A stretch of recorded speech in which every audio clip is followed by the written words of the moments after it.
man. Woo! Man, I nothing gets me more excited than having a threesome, especially a threesome with two other dudes. Nothing's better than the whole world. And I know Keas and One Pride 100% agree with that statement. Welcome, guys. How are you guys doing? Doing good. Doing good, man. All right, man. So before the show started, just a few hours ago, Ken Dorsey was fired as the offensive coordinator for the Buffalo Bills. I was a little surprised about this. I also was I'm going to throw you guys a curveball here because I literally watched NFL Live about an hour ago. When I say an hour ago, maybe like half an hour ago. It wasn't even that long. And I heard the comments behind Ken Dorsey being fired. It came right after the Bills lost to the Denver Broncos, which another game I do want to talk about quite a bit. Keas, I'm going to start with you, man. What's your thoughts here on the Bills and them firing Ken Dorsey? You know, Dan, as I said in the chat, we've come a long way from if Sean McDermott gets fired, Ken Dorsey would probably be his replacement to Ken Dorsey getting fired. You know, I'll be honest. We talked about, I think, last year when Brian Dable took over for the Giants that offense was going to take a huge step back. And, we weren't wrong with that. I don't know necessarily, though, if Ken Dorsey is the reason that they're necessarily losing. If I recall correctly, they play defense, or they're supposed to play defense in Buffalo. I thought the offense was actually looking pretty good in the game. And so, but hey, Sean McDermott's now the defensive coordinator, so he can't fire himself. No, guess what here? We got another third of the Back Talk brothers in here. We got the talent is here. Gooch. Oh, man. One Pride, I know that you are a Lions fan. You don't really care what's going on here in the AFC, but let me ask you this here. I mean, Dorsey, this is a big firing here. What are your thoughts on this and the Buffalo Bills here? It's a bit shocking, I'll say that. First of all, like, the turnovers, as Gooch said, is Josh Allen's fault, and getting carved up on the run defense isn't a good look either. But it's a bit shocking, I will say that.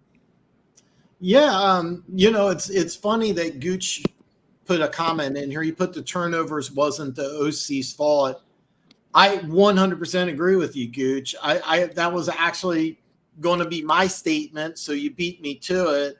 It looks like we're on the same page here. I saw a team turn the ball over 5 times, and how is that the offensive coordinator's fault? If you didn't see the game, the very first, I believe it was the very first play of the game, James Cooks takes the ball, he gets a handoff, and he fumbles. And how is that Dorsey's fault when you have a running back fumbling?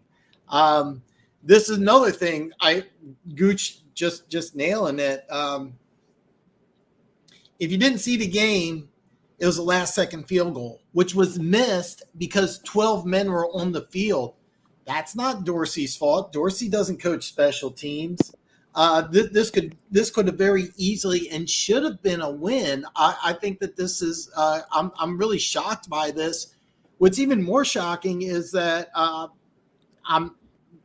Look, ESPN's more entertainment than anything now, but they all agreed with that Dorsey being fired was a good move. And I was like, how would he create these turnovers? How is he responsible for the special teams coach? So I thought this was a bad move by a team that looks kind of desperate. The Bills at 5-5 they're in danger of missing the playoffs. I mean, I would make an argument, smallly, that a lot of Chiefs fans are trying to make, and the Chiefs going from Matt Nagy to, or from Eric Bieniemy to Matt Nagy, which I think is just preposterous since everybody knows, well, everybody with the brain knows that Andy Reid is the actual offensive coordinator anyway, but people brought out, the fact, and I think there's a little bit of merit to it, that Eric Bieniemy is kind of a hard and intensive and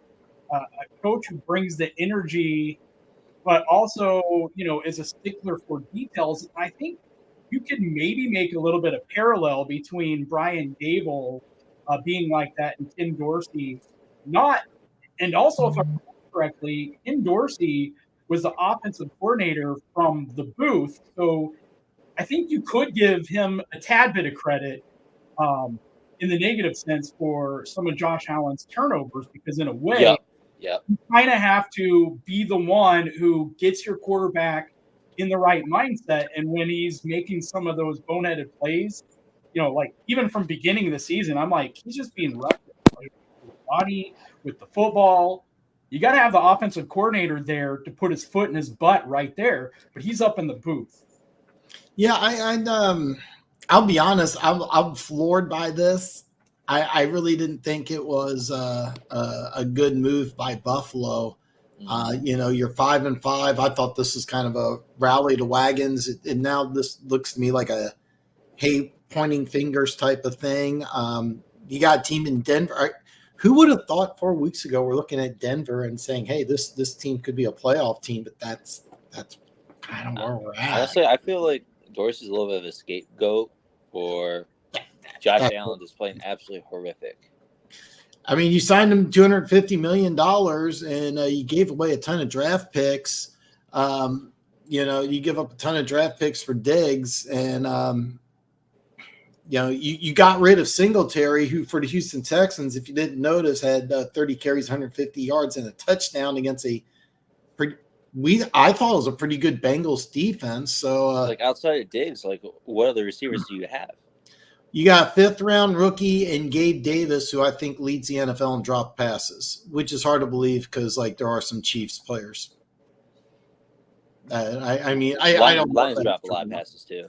Yeah, I mean it's just bad. It's just bad. But I since it just happened, I wanted to get your thoughts on it. We're going to go ahead and take a look at the power rankings. Now, I apologize because I didn't have enough time. Keas gave me a really awesome chart. For some reason, I could not add this on the slide rail. So I only got half of all of ours put together. And Tyreek leads. Okay, I'm sorry, Gooch. I'm just going to make shit up today. It's making shit up Tuesday, okay? So I'm just going to make some shit up as I go along. But Keas sent me an awesome chart, and I do have one prize chart up as well.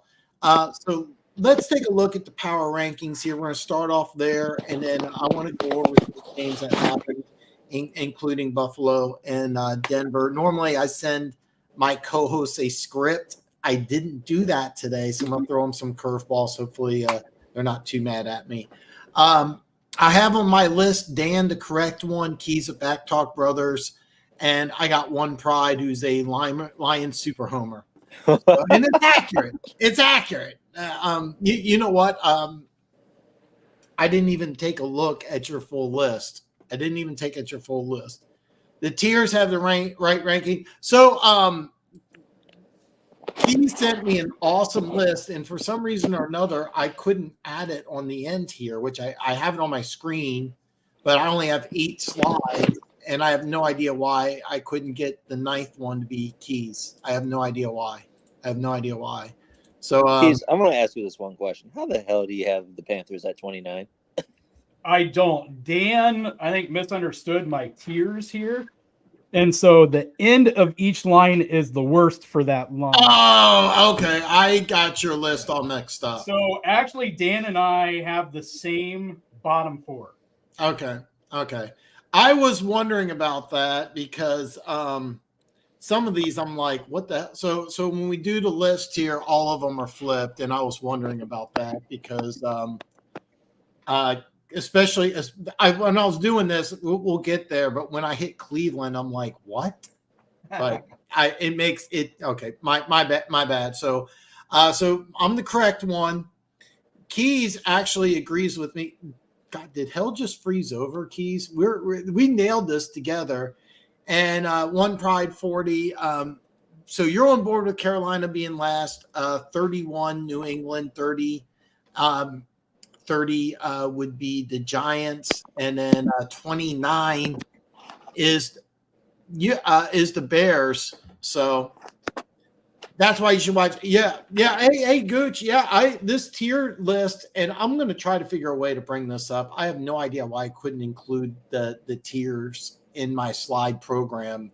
I'm going to try something here after we go through some of these because I want to bring it up because it's a good list, and so I apologize for messing up. That's on me. I literally spent I woke up at 7:30. I planned to get my video out at noon, and my video came out at like 4:30. So I literally spent 9 hours working on my picks video today. It's a great video. It's in the description below. Please check it out if you haven't already. So my apologies. I'm not gonna argue. I'm a little surprised One Pride to get the Patriots below the Bears, but I almost kind of get it. Can you elaborate though? I'm a little surprised about this. Look, I'll say this: it's good. The Bears have a little bit more talent, not by much, but if the Bears and the Patriots played against each other like tomorrow, I think the Bears would come out on top. All right. And who does the Patriots have at wide receiver right now? I know Juju Smith-Schuster is probably always going to be banged up. That was a big issue in Kansas City. Would you take him over DJ Moore? Oh God, no. I'm a big DJ Moore fan. I will say this: I would. I like the Patriots' defense better. I like their coaching staff, and I'll be honest, I like Mac Jones better than Fields or Bagent, and I'm not sold on Mac Jones at all. But I'm not going to fight you on that. I'm not going to fight you on that one. And next time I do this, I'm going to figure a way to put Keys' tier list, which is just fantastic. I really like this. I really like this a lot. Before the show today, before the show ends, I'm going to figure out a way to put Keys' list on here because I really like it. Gooch says, I'll go with you guys. Why not? Carolina Giants at 31, Patriots at 30, and 29 Cardinals. That's a little interesting. Cardinals. I give the Cardinals a boost here because they won. But my list, I have Cardinals at 28, Green Bay at 27, Atlanta 26, LA 25. I think you messed up my list. No, I did not. This is actually what you sent me, and I'm going to make fun of you. What? You got the Rams at both 25 and 27. So the Rams are the 25th and 27th team. So I was going to ask you, and then Keys' list, we have to. Oh, I messed up. Yeah, I'm all putting right. the Cardinals at 27. My bad. Okay. That was the one I was trying to figure out. So so mine is messed up too because of Dan. So I actually have the Titans at 28, the Packers at 27, then the Cardinals at 26, and the Rams at 25. The Titans at, let me try something real fast here because I really love this list, and I here I might be able to do it. Let me see here, Dan. Not entire screen. Give me a second. Oh, let me click on that. That's it. Hey, One Pride, there's a lot of noise coming from you, brother. Again? Yeah, it's like it's kind of like you're just like banging on your microphone. Oh, it's because I was touching my screen and fixing my rankings. All right. Or is it, you know what? I'll just mute it like anytime I do that. Yeah, there you go. Now you can. All right. So this is a great list. So let's do this here because I have my list. and that's on the community tab. I have One Pride's pulled up here as well. So here's what we'll do. Because I really like this quite a bit, and so we'll do this. We'll do this here. Me and One Pride can kind of tag team and DP your list, Keas. So you're right in the middle of a One Pride and Dan threesome, and that's pretty much your dream come true. All right, so let me see if I can blow this up any more. Can I do that? This is how I know my wife isn't in the chat. All right.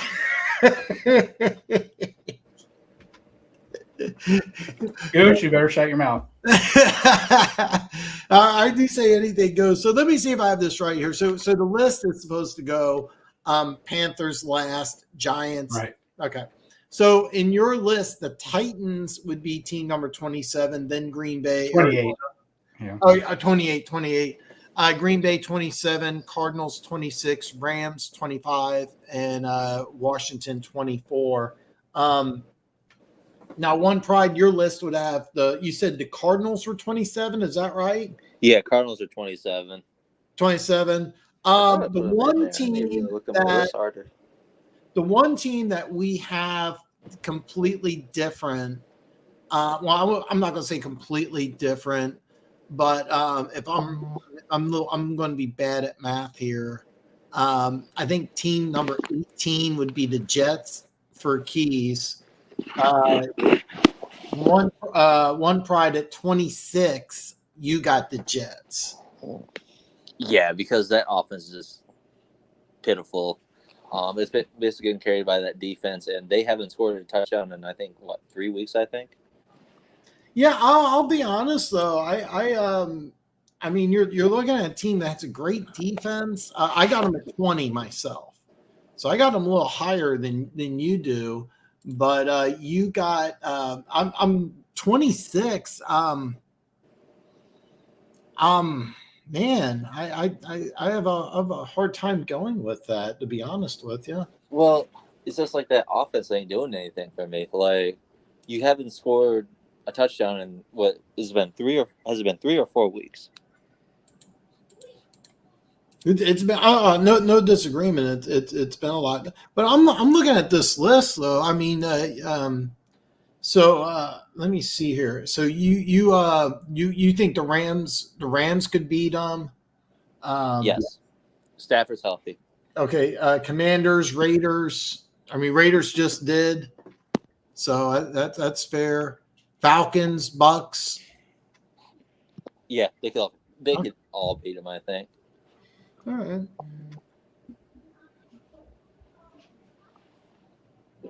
So on this list here, missing playoffs, number one contention for number one pick, the Raiders, Colts, Falcons, and Bucks. And I apologize because I cannot read this very well. Let me see here. What's the list say? I'm gonna pull it up on mine. Toss up team. So Raiders, Colts, Falcons, and Bucks. Let me ask you this here, Keas. Out of these four teams, which one of these four teams, just pick one now, which one of these four teams is most likely to make the playoffs? You know, this is a hard one, and I mean, you could say that the Raiders should be in the tier above, but the reality is the tiers are kind of the tiers, right? And I think the Raiders' path to a potential wild card is much harder than, say, the Jets. Even though One Pride is right about their offense, but again, you look at a team like the Rams, and is their defense good enough? Like, I don't see the Rams offense doing much against that Jets defense because of how good it is. And so you have to ask the inverse question is, this team's defense good enough that it can stifle the pathetic Jets offense enough? But because they still have weapons. The only weapon they don't have is a quarterback, but they can figure that out at some point. They don't really have an O-line either. but they don't necessarily need one with all the weapons that they have on that offense. They are stacked at wide receiver, even at running back with Breece Hall. They have the weapons. It's up to Nathaniel Hackett to take advantage of that because you can scheme around not having the offensive line. I've seen it done. You got to have the quarterback who gets the ball out of his hands faster, though. You know, I would say this. I would put the Jets' offensive line above the Rams, Raiders, without Wharfs, maybe even Tampa. I'd put them above Chicago. Maybe with some of the injuries, I could even argue New England. Now, I'm not saying the Jets' offensive line's good, but I don't think it's terrible. I don't think it's terrible at all. So my answer would be, I guess the Raiders. I'm trying to balance. Yeah, that's a tough one. You know, I mean, yeah, I'm trying to balance between what's happened and where teams seem to be going. So trying to balance what's happened with projections. So they have some pieces there.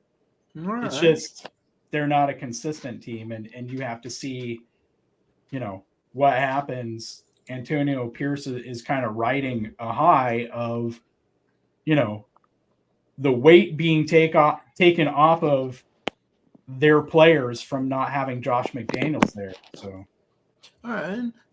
One pride. Now, on these toss-up teams, it's a tier.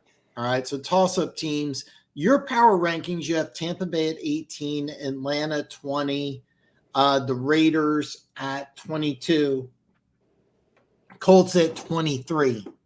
So out of these four teams, you're telling me that you think Tampa Bay – are you giving Tampa Bay the best chance to make the playoffs out of these four just by going by your power rankings? Yes. Yeah. All right. Raiders probably another one I think would be a good shot to make the playoffs. The one negative about the Raiders is that I'm a Chiefs homer, so I mean, I'm going to sit here and look, and I'm going to say the first thing that pops in my mind is that they have to play Kansas City twice. I love the story. Rookie quarterback comes in, rookie head coach comes in, 5-5. It's terrific. In my correct power rankings, I got the Raiders 17. I got the Colts 18. I got Tampa at 21. Wait, hold on. You got the Raiders at 17? Yeah. Yeah. Holy cow. I got Atlanta at 26 and Tampa at 21. But yeah, I got the Raiders at 17. They're 5-5. They got some really good pieces on offense. I like Aiden O'Connell a bit. I watched a little bit of him at Purdue. I think I might be a little too high. I might be just drinking the Kool-Aid. But yeah, I got him at 17. I mean, the cigars right now. and all cigars and Max Crosby. I mean, that's cool now, but that's too high for me. I get that. Ranked. I get that. Yeah, I got the Raiders at 17. Max Crosby. Seriously, if Max Crosby gets that team to the playoffs, I think you have to seriously consider him Defensive Player of the Year. I think he's that good. Oh, I agree. I think that good. It's just that the problem here is that they have to play Kansas City twice. I actually think at least four teams. I like Tampa's defense. I'm not sold on Baker. Atlanta has some pieces on offense. I think to be honest with you, out of these teams, Atlanta would be most likely, even though they're the lowest on my power rankings, just because I think I don't trust Arthur Smith though. That's my issue with him. Yeah, I'm not sold on Arthur Smith, but I think he's better in Bowles. I mean, yeah. Well, the thing with him is like you're not giving carries to your best running back. You have a generational talent at running back, and you're not even using him. I don't even know how does he even know how to run an offense. I'm not really sure. It's funny because he got the job by running Derrick Henry into the ground, so I have no idea what's going on there. But That's a good one. I'll be honest with you. Everything's said and done, I don't think any of those teams are going to make the playoffs. But the next one. But do you agree though? Like, what's that? Like with them like neglecting Bijan, like what are you doing there? I just remember the day that he was on the injury report, and he wasn't. It ended up being an issue, and they may end up losing a draft pick because he wasn't on the injury report all week, and then all of a sudden he goes on the injury report, and what they report on TV is he didn't feel well, and he had his helmet on. I can't vouch, just you can't look at a player and say he's healthy or he's not healthy, but you have a guy on the sidelines with his helmet on looking like he wants to play. And when you hear the television announcer saying he doesn't feel well, so he's not playing, that there's something wrong. I mean, you got guys not on the injury report. I'm not really sure what to think. It's just weird. I like Tyler AGR. And I heard a report that like the Falcons want to keep him too. Yeah, I mean, yeah, they should. He's a good player. It's a nice 1-2 punch. No, I'm talking about Arthur Smith. Oh, Arthur Smith. That I would be surprised because I can't see them not making the playoffs this year and him keeping his job. I can't see it. I can't see it. I want to go. That'd be tough for me to stomach if I was a Falcons fan. Yeah, I just that was the weirdest. I don't think I've ever seen that where on national TV the television announcer says, "Hey, the guy doesn't feel well. He's not playing." I don't think I've ever seen that before. I want to look at these 5 potential wild cards, and I got the list wrong immediately. So I had the Browns as last, but the reality is the Jets, and that makes sense because I was looking at this. And I said, I'm like, man, does Keas hate the Browns? But this makes sense here. So potential wild cards. We got Browns, Texans, Chargers. Now we have Denver, and we have the New York Jets. Keas, which one of these teams? I'm almost positive I know who you're going to say, but which one of these teams is most likely to make the playoffs? That honestly is going to come down to other teams in their divisions, in my opinion. I think the most likely, well, obviously I put them, in order for a reason there. But it's really going to come down, in my opinion, for the Browns. It's going to come down to what the Bengals do. And I have them as a playoff team. So that makes it a tight one to slip in at 6th or 7th. So it really kind of depends on each of those teams outside of the Jets in that tier. Are the Broncos that we've seen now in the Chiefs game that we just saw, are these the Broncos that we should expect? Has Sean Payton finally got them, midway through the season, has he finally got them to play kind of what maybe Broncos fans were expecting at the beginning of the season? Chargers are on there again because of their talent and because, they're actually starting to win a few games, but I probably put the Broncos' chances ahead of them. I really think it comes down to the Browns or Texans, though. And again, that's going to come down to the Jags and the Bengals, what happens in those divisions. So, yeah, I mean, I have 6 teams ahead of those wild card teams in the AFC. So it, and it could come down to even what happens to the Bills moving forward, because, as we all think, even though I think Ken Dorsey was partially at fault, Sean McDermott is the defensive coordinator with, Leslie Frazier leaving. And these losses haven't necessarily been on the offensive coordinator directly. In some senses, they're on head coaching decisions and defense. So that could play a part as well. The Bills could miss the playoffs altogether, and you could have the Browns and Texans in there. So, It's a toss-up. I think the Browns, but the Texans, like I said, I could just as easily see that scenario happen.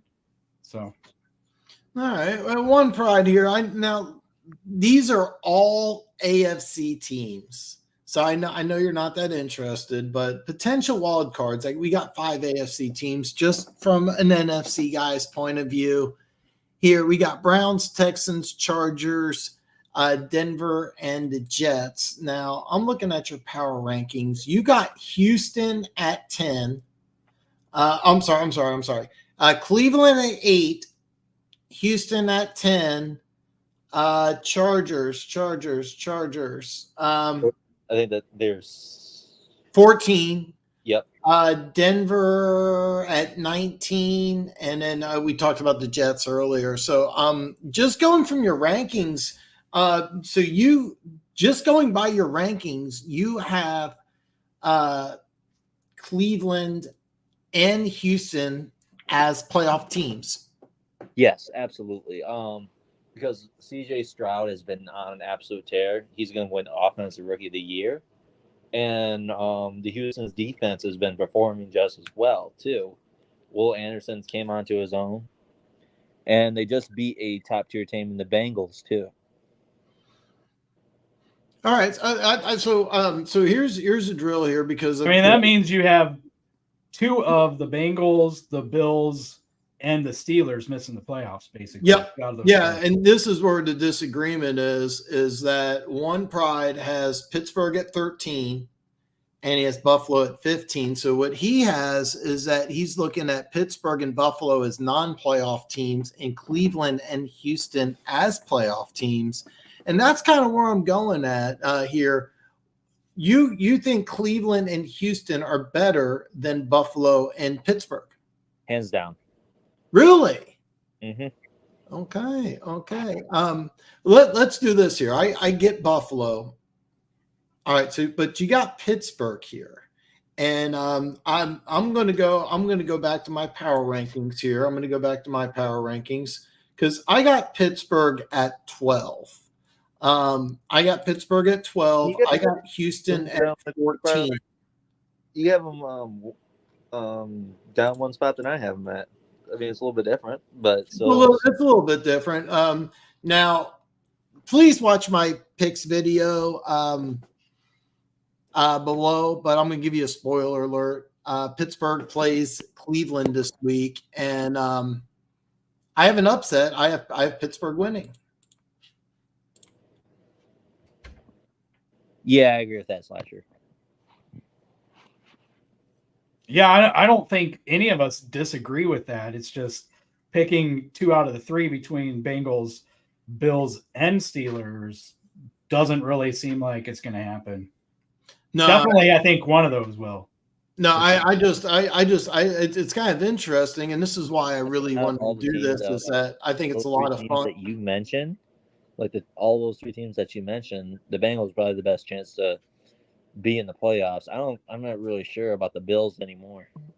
Well, I mean, so the way it's set up. By the way, Keas, did you did this after or before Monday Night Football?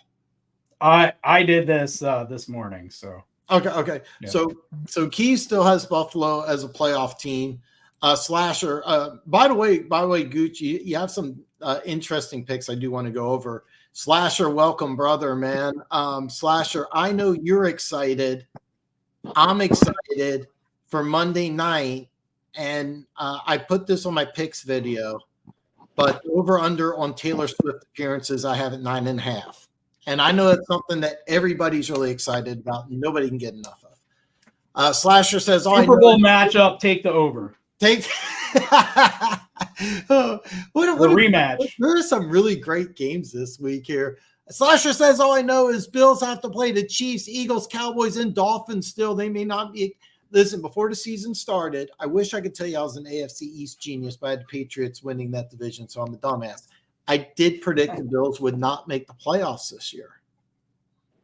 And I think I'm going to stand by that. It sucks because so the playoffs are 7 teams from each division. Are the Bills one of the best 14 teams in football? The answer is yes, but they're I mean, that's a tough slate, man. That's a tough slate. I believe like the Bills are on a decline though. I think after Monday Night Football, absolutely. Absolutely. I mean, not only did you lose a game you should have won, I was really surprised when I watched NFL Live and they all were on board with firing Dorsey. And I'm like, he didn't cause turnovers. He wasn't responsible for the special teams fuck up. I thought this was a big mistake. And go ahead. Go. It has not been.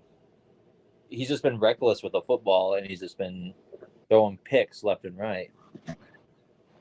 I think Dorsey. If now keep in mind, me and Keas, I think, are both Mike Kafka fans because he's from Kansas City. But if I'm Brian Dable, I'd do everything possible to get Dorsey on that staff and try to work something out. We'll have to see what happens. So let's see what happens. Playoff teams here. This is a really great list. I really like this. And main thing I like about it is because we both agree the Saints are on there. The way the playoffs were to start right now, the number 2 seed would be Detroit. Number 7 would be Minnesota. Forget One Pride being a Lions fan. Everybody would love to see Minnesota and Detroit. That would be a lot of fun. Seattle, Pittsburgh, Buffalo, where we talked about Cincinnati, Jacksonville. That one kind of scares me. But I'm gonna start off with you, One Pride here. Let's look at these 6 playoff teams here. We got Jacksonville. Actually, let me do this here because you don't like Buffalo and you don't like Pittsburgh. All right. Mm-mm. Jacksonville, Cincinnati, the Saints, your Vikings, and the Seattle Seahawks. Out of those 5, which one of these teams does not make the playoffs? Can you repeat that one more time? Sorry. We got the Jacksonville Jaguars. We got the Cincinnati Bengals. We got the Saints. We got your Vikings and the Seattle Seahawks. Which one of these teams does not make the playoffs? That doesn't make the playoffs? Doesn't make the playoffs. The Saints. The Saints. No. I'll take that back. The Vikings. The Vikings here. So you think you got the Vikings, huh? Yeah, I got the Vikings. Keas, I got the same question for you, man. I'll give you since you made the list. I'm going to give you all 7 of those teams. Which one of these teams does not make the playoffs? Yeah, from that list, I think you would have to go with the Bengals. I don't even know that it's necessarily a question. If you look at, one of the things on here, if you look at this list, there's a huge gap between the top 7 teams in the NFC and the rest of the NFC. You don't even see an NFC team on there until the Falcons at 22. So we go from the Seahawks at 14 to the Falcons at 22. And in between those is nothing but AFC teams. So it's like, to me, it's at this point anyway, things can obviously change. But at this point, it's not really a question who the NFC playoff teams are. No, I agree completely. Slasher, let me ask you this. You're taking the Saints to miss it. I'm sorry, I said AFC South. What NFC South team is going to beat them? I mean, you got a weird quarterback coach. Atlanta's kind of a weird team, just lost to Arizona. Tampa Bay, give them some credit. They beat Tennessee, but is that the team that you got beating the Saints? I'm kind of curious, and I mean, or do you have a Bryce Young putting on a cape and channeling his Alabama Heisman days and stuff, and going undefeated for the rest of the season? So who would you have, Slasher, out of the Saints beating them? So Dobbs is ironically a good football player. He has an even better cast around him in Minnesota, and Jefferson is possibly coming back this Sunday. Actually, let me do this here. Me and Keas both think Minnesota is going to make the playoffs. I think they're going to fall in that 7 seed. One Pride, you got them falling apart, right? Falling apart? Yeah. No, but I do have them barely missing. Okay. So right now they got a 2-game lead. Which team would overtake them? 2-game lead Yeah. as the Lions, right? No. So right now, the way the playoffs work here, and I apologize, I don't have a visual aid for you. But if the playoffs were to start today, Minnesota would have the 7 seed, and they got it by 2 games. It would be Washington. Washington's 4-6. Minnesota would be 6-4. Tampa Bay's 4-5. So I guess Tampa Bay too, but I'll go this here with you. Atlanta's 4-6, Washington's 4-6, Tampa Bay's 4-5, Minnesota's 6-4. So I mean, there's a 2-game gap here. So Minnesota would have to lose a couple games. Which one of these teams would rise up so that Minnesota would be knocked out of the playoffs? I'd probably say the Buccaneers. You think the Bucks? Yeah. So but here's the thing though, are the Bucks good enough or so when in your situation, wouldn't the Bucks win that division? I am pretty high on the Bucks, but I'd probably say Saints win that division. See, I think the Saints. See, the way Keas has got his list is that he has the Saints winning the division, and then Tampa Bay. It's going to okay. Atlanta would finish second, then Tampa Bay, because the way the NFC is going, I completely agree with Keas. I think this is set. I mean, the only real question you have, in my opinion, is who wins the NFC South. I like the Saints. I think you like the Saints. Keas likes the Saints. So that's kind of the way I look at it. In Atlanta or Washington, but I mean, this is just a great story with Dobbs, and you get Jefferson coming back. I mean, we got a lot of love here from Detroit Lions fan, but I think NFL fans would love to see a divisional rival in the wild card, and I think it would be a lot of fun if it was Detroit and Minnesota, opening weekend of the playoffs. I will say this though, the Vikings are probably the biggest threat to the Lions, I think. If I'll be honest with you, because the way it works out right now, you would play either Seattle, Dallas, or Minnesota. Talent-wise, I wouldn't want to play Minnesota, but I would not want to play that game because you're the complete underdog, and they're rolling out with almost nothing to lose. It's a game where it's almost like if you lose by, unless you win by 30, you're doing what you're supposed to do. It's a tough one. So it's going to be a lot of fun. We got a lot of football to play. But Slasher, yeah, I've always liked Josh Dobbs. I liked him coming out of Tennessee. It's a great story. I'm pulling for him, but I mean, I think Minnesota makes the playoffs. But after that, geez, who knows? Bucks can beat the Saints again like they did before early in the season. That is correct. I think they lose to the Lions too in this next game. They're one of the Falcons. Rams with Stafford can do it too. The Rams are interesting because they got some players. Cooper Kupp's coming back. Stafford's coming back. They absolutely have to win this week in order for them to be relevant because they're 3-6. The Bucks only 2 tough games left are San Francisco and Jacksonville. The rest are Falcons, Packers, Saints, and Colts. I'll be honest with you, Slasher, out of those games there, I wouldn't put the Bucks. I don't know if they could beat any of those teams. I would say they're most likely to beat the Packers, but I mean, are they better than are the Bucks really better than the Colts? Are they really? No. The Bucks, I think the Bucks are better than the Colts. I mean, maybe. I mean, you got to think about it. Keys, what's your thought? Bucks and Colts? I mean, No, that's not a no-brainer. No, yeah, I don't think they beat the Colts. I think they may be able to go 3-3, but I can't see them going better than 3-3. Yeah, exactly. I'm on level with you. I think One Pride had a great idea with a Black Monday show, and I'm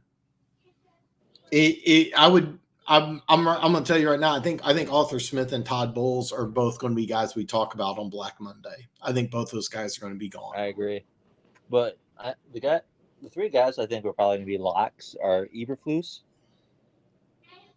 That's going to be a big one. He's definitely a lock. Who else would that be? Well, Eberflus for sure.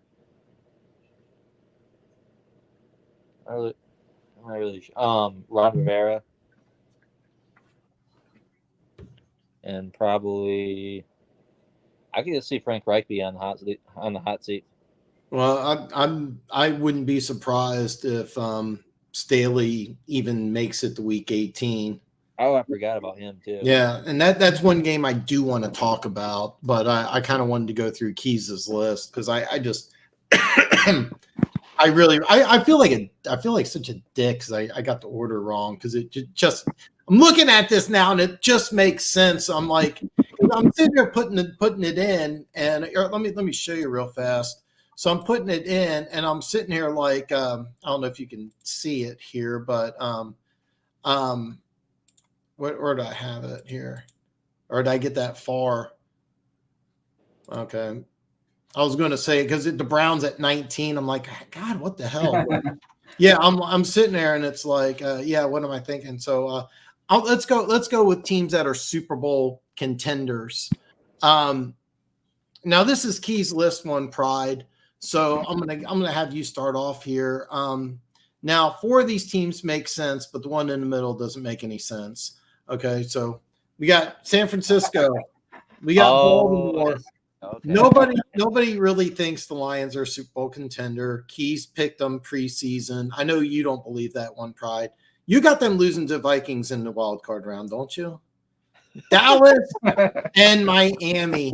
So okay, so I'm not gonna sit here and have a Lions fan pick against his team.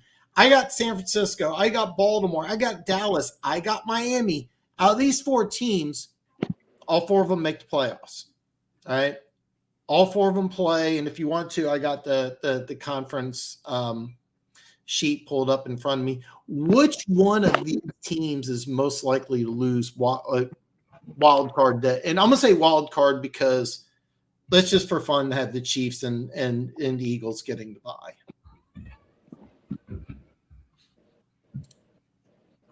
Is that for me or is that for? That's for one Pride. Okay. I'm sorry, I didn't listen to that. What was that? Okay. Out of these 4 teams, which one's most likely to lose wild card weekend? We got San Francisco, we got Baltimore, we got Dallas, and we got Miami. We already know that you're going to have the Vikings beat Detroit in the wild card. So which other one of these are going to lose? Call me crazy. Dolphins. No, that would be my pick here. Keys, out of the you know what? Because you picked the Lions to be your Super Bowl team. I want to see if you stand by it. San Francisco, Baltimore, Detroit, Dallas, Miami. Which one of these teams is most likely to lose week number 1 in the playoffs wild card weekend?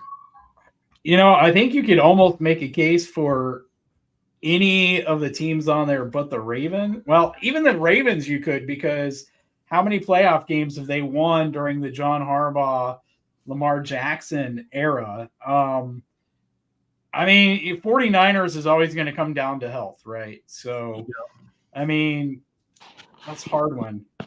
And if I'd taken the time to think through the matchups here, I got them. So here's the drill. The way it works is because Houston beat Cincinnati, Houston would be in the playoffs and Cincinnati would be out. So the 7 seed would be Houston. So Baltimore versus Houston. Jacksonville would play Cleveland and Miami would play Pittsburgh. All right. Yeah, I don't see either of those teams losing. Let's see. So what would we have here? We would have Dallas against Dallas would be against the wild Saints card, And yeah, Dallas. Actually, the way oh God, I messed up here because I was thinking they'd play the Saints. No, the way it would work would be San Francisco and Dallas in the wild card. God, what a great game that would be, and Saints and Seahawks. So yeah, your matchup would be San Francisco and Dallas. No, it wouldn't. It would be San Francisco and the Seahawks, right? It would be 2 versus 7. No, Seattle has the 5 seed, and Dallas would have the 6 seed. No, because San Francisco is the NFC West winner in my. Yeah. San Francisco would be a 3 seed. Yeah, they would be the 3 seed. The Lions would be the 4th seed as the. No, Lions have a better record. Lions are 7-2. San Francisco is 6-3. Okay, but in my rankings, I'm going to have. Oh, okay. You know, is what I'm talking about. But I mean, either way, however you want to do it, if my division winners are the Eagles, the 49ers, the Lions, and the Saints, realistically, that's your 1, 2, 3, and 4 seed. So. And the way I have it set up, you have the Seahawks making it in, barely as the 7th. But if you want to do it by current, okay, yeah, I get what you're saying. Okay. No, what you're saying actually makes a lot of sense because San Francisco gets healthy, they're probably going to get the 2 seed. Yeah, I mean that's kind of the way I have it set up here, right? They're the 2 seed, but I can do it whatever way you want to do it. He says he can go both ways, and it's all good. So we're gonna quote.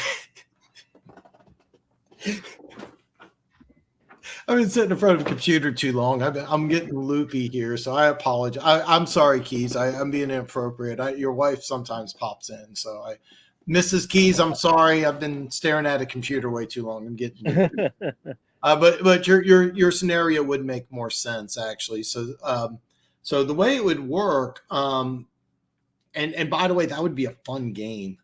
Seattle and Detroit, and then that'd be a really good matchup. Oh God, yeah, that would be a great matchup. And then Dallas against the Saints, and oh God, I couldn't.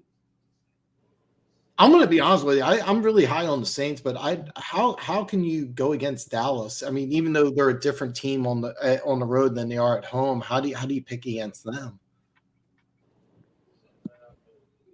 So I'm sorry, Keas. I just answered my own question here, but I mean, by your scenario though, you probably got Dallas beat, or I'm sorry. No, it doesn't answer your question here.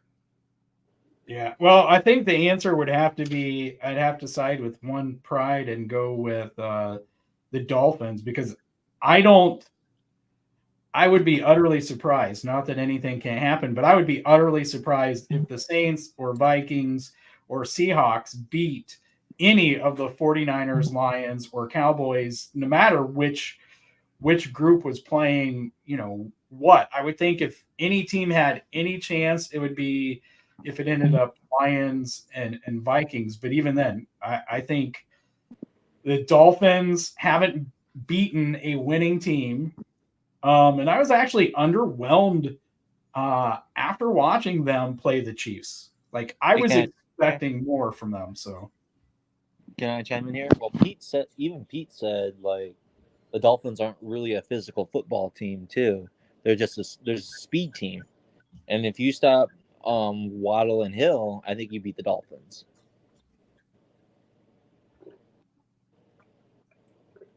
I think you're absolutely correct, and that's exactly what Pete said. And that's kind of why I'm kind of anti-power rankings, because I could see them playing a physical team and having all sorts of problems. I could also see them playing a team like Buffalo that's beat up right now, especially along the defensive line, and they're going to play Buffalo the last week of the season. I could see Miami just having a lot of fun with a beat up, depleted. Yeah, but they run into a team, let's say like the Ravens, and I think that the Ravens would cause them so many problems.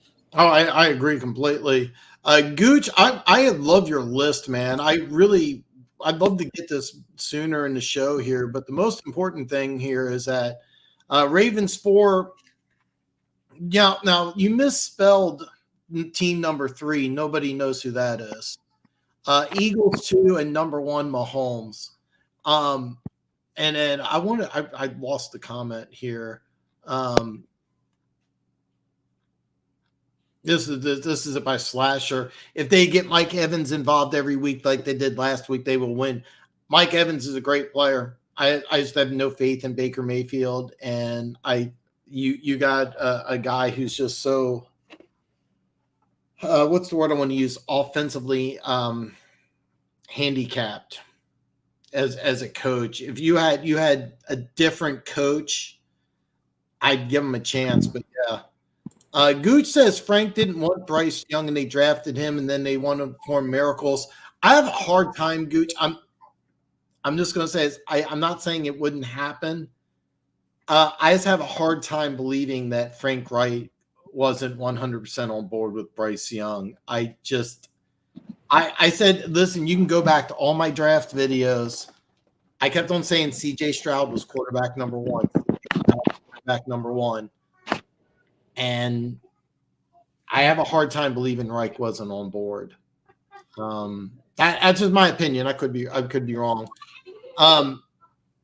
Slasher says Lions, Dolphins, and Cowboys I don't see being Super Bowl contenders right now. One Pride, I'm going to start with you here. We know that you're on board with the Dolphins and the Cowboys being Super Bowl contenders, but you obviously agree that the Lions are not. Actually, the one thing I've been playing around.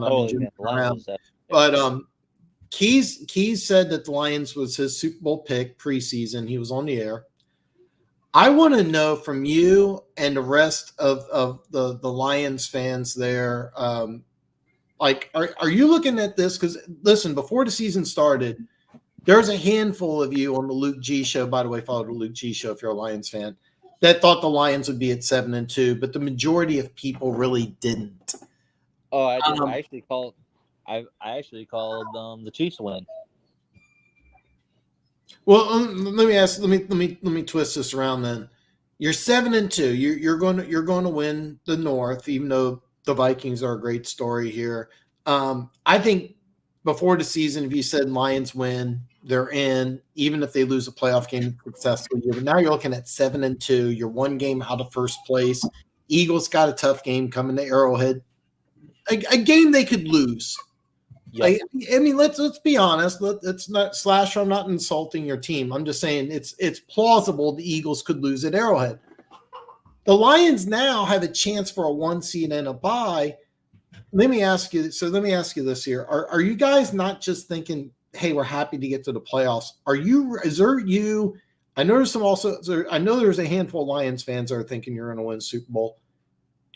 Like, what's the feeling there, man? Is this a Super Bowl team?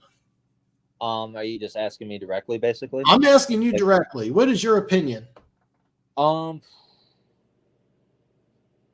kind of agree with Slasher. I'm not sure if they're going to go all the way to the Super Bowl, but my expectations for them this year is win a division and win a playoff game. After that, you're just playing up house money. I'm going to be honest with you. I'm a little surprised to hear that, and I think that, but I'm on level with that's the correct answer. Win or lose, just hosting a game after. I think I did math. I think you haven't hosted a playoff game since 1814. Is that correct? It's been that long. Holy shit! Keas, I'm hesitant to ask you this because you had the Lions as your Super Bowl pick here, but I mean, are you looking at Detroit and are you saying this is a Super Bowl caliber team, or are you're like you're kind of on the fence? I mean, they're on my Super Bowl contenders tier, aren't they? Yeah, they're number 3. Is there a chance that they're better than San Francisco or Philly? I could see it, but it's tough for me to just get past like how good that pass rush for the 49ers is. Yeah. What are you thinking, Keas? I mean, with the 49ers, it always comes down to the health. Yep. Eagles, I don't think they're better than the Eagles, and I think it would take a lot for them to get there, but it doesn't mean they can't beat them, and it doesn't mean that the Eagles can't be had just as, most any team can be had at any given Sunday. So, I think anything can happen here down the stretch, especially if defensive coordinators out there will watch Brett Coleman's video that he did on the Eagles with their tush push and learn how to actually defend it properly, because every defensive coordinator out there is lining up as if the Eagles actually run that play through the A gap when they actually run it behind Dickerson in the B gap. And so they make an arrow to the side, and teams are trying to attack the A gap and Jason Kelsey and screwing themselves over. So defensive coordinators, please watch Brett Coleman's video, learn how to defend it. So what you're saying is that the Eagles run the tush push behind the 360-pound guard instead of the 290-pound center? Really? Yeah. Really? Is that? Well, I mean, seriously, though, like, go watch the video, watch teams defend that play, and they attack Jason Kelsey. They will put three guys, right there into the A gap and attack the A gap and have someone, now they have someone try to dive over or jump over Jason, but the play doesn't go straight. And so the players get themselves, and Brett Coleman goes in, I think it's like a 15-minute video. Players will line up, kind of cockeye, to the side to attack that A gap, and they give Dickerson and the rest of the offensive line shots at it, and it's not straight on. So they put themselves at a disadvantage, giving up part of their, their own torque and being able to really anchor down. But anyway, that's not really the only way you're going to beat the Eagles, but. No, I've been wondering if somebody I've been wondering this myself, because it is kind of obvious that you look at you have a Kelsey is one of the best guards in football, but he's not a massive dude. Or Landon Dickerson is probably bigger than my Corolla, and I've always wondered why teams haven't figured this out, that the Eagles don't run this right up the middle, even though like. Watching it on TV, it does look like it goes right up the middle. It doesn't. QB sneaks are middle. It's like, the way to stop the tush push is like stopping the QB sneak, and that's how like a lot of teams prepare for it, but it always bombs in the end. Yeah, they run it off to the side, and it's something that, I mean, even though we're sitting here and we're talking about it, it's a lot different to actually stop it than it is to talk about it. We're sitting here. Well, it's like 94% success rate or something like that. Something stupid. It's something crazy. But part of it is the way that they attack it. So go watch Brett Coleman's video, everybody, because he took the time to watch every single iteration of that play, to watch how every single defensive snap against that play went. So, I mean, he put in, how many hours to go back and watch the film, and make notes for that. So kudos to him.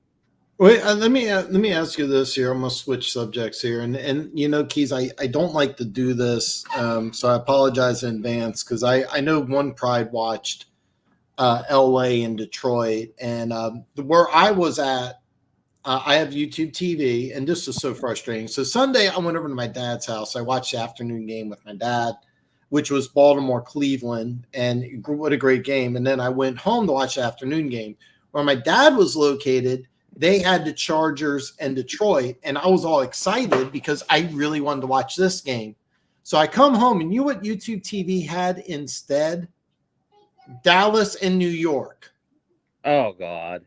I mean, I'm like, luckily the red zone had almost every play of the Chargers-Lions game, so I got to watch a lot of it. But instead of, I thought I was going to come home, I thought I was going to watch all of the Chargers-Lions, and I was really excited about it.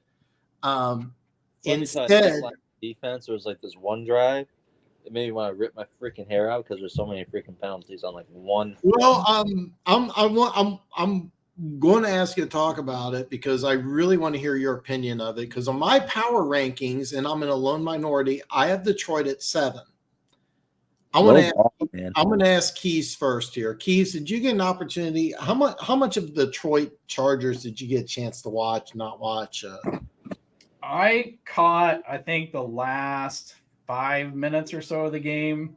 My wife and I had a previous engagement, and so I wasn't really happy to miss it because I was actually that was one of the few games I was looking forward to watching. But yeah, I saw I think with about 5 or 6 minutes or so. That might be enough. Because that might be enough. So even though you didn't get a chance to see the whole game, because I got the Lions at 7, and I do want to talk about this a little bit in my power rankings because they almost lost this game. I want to get your opinion, Chargers and Lions, just because kind of your overall thoughts of it. You got Detroit as your Super Bowl team. After they played the Chargers, you're thinking to yourself, this is a Super Bowl contender. Do they got work to do? I'm sorry, I'm putting words in your mouth here. Just what's your thoughts? Because I watched this game. You know what? I'm going to stop and let you talk. No, I mean, I think as Chiefs fans, we understand the talent that the Chargers have on both sides of the ball. So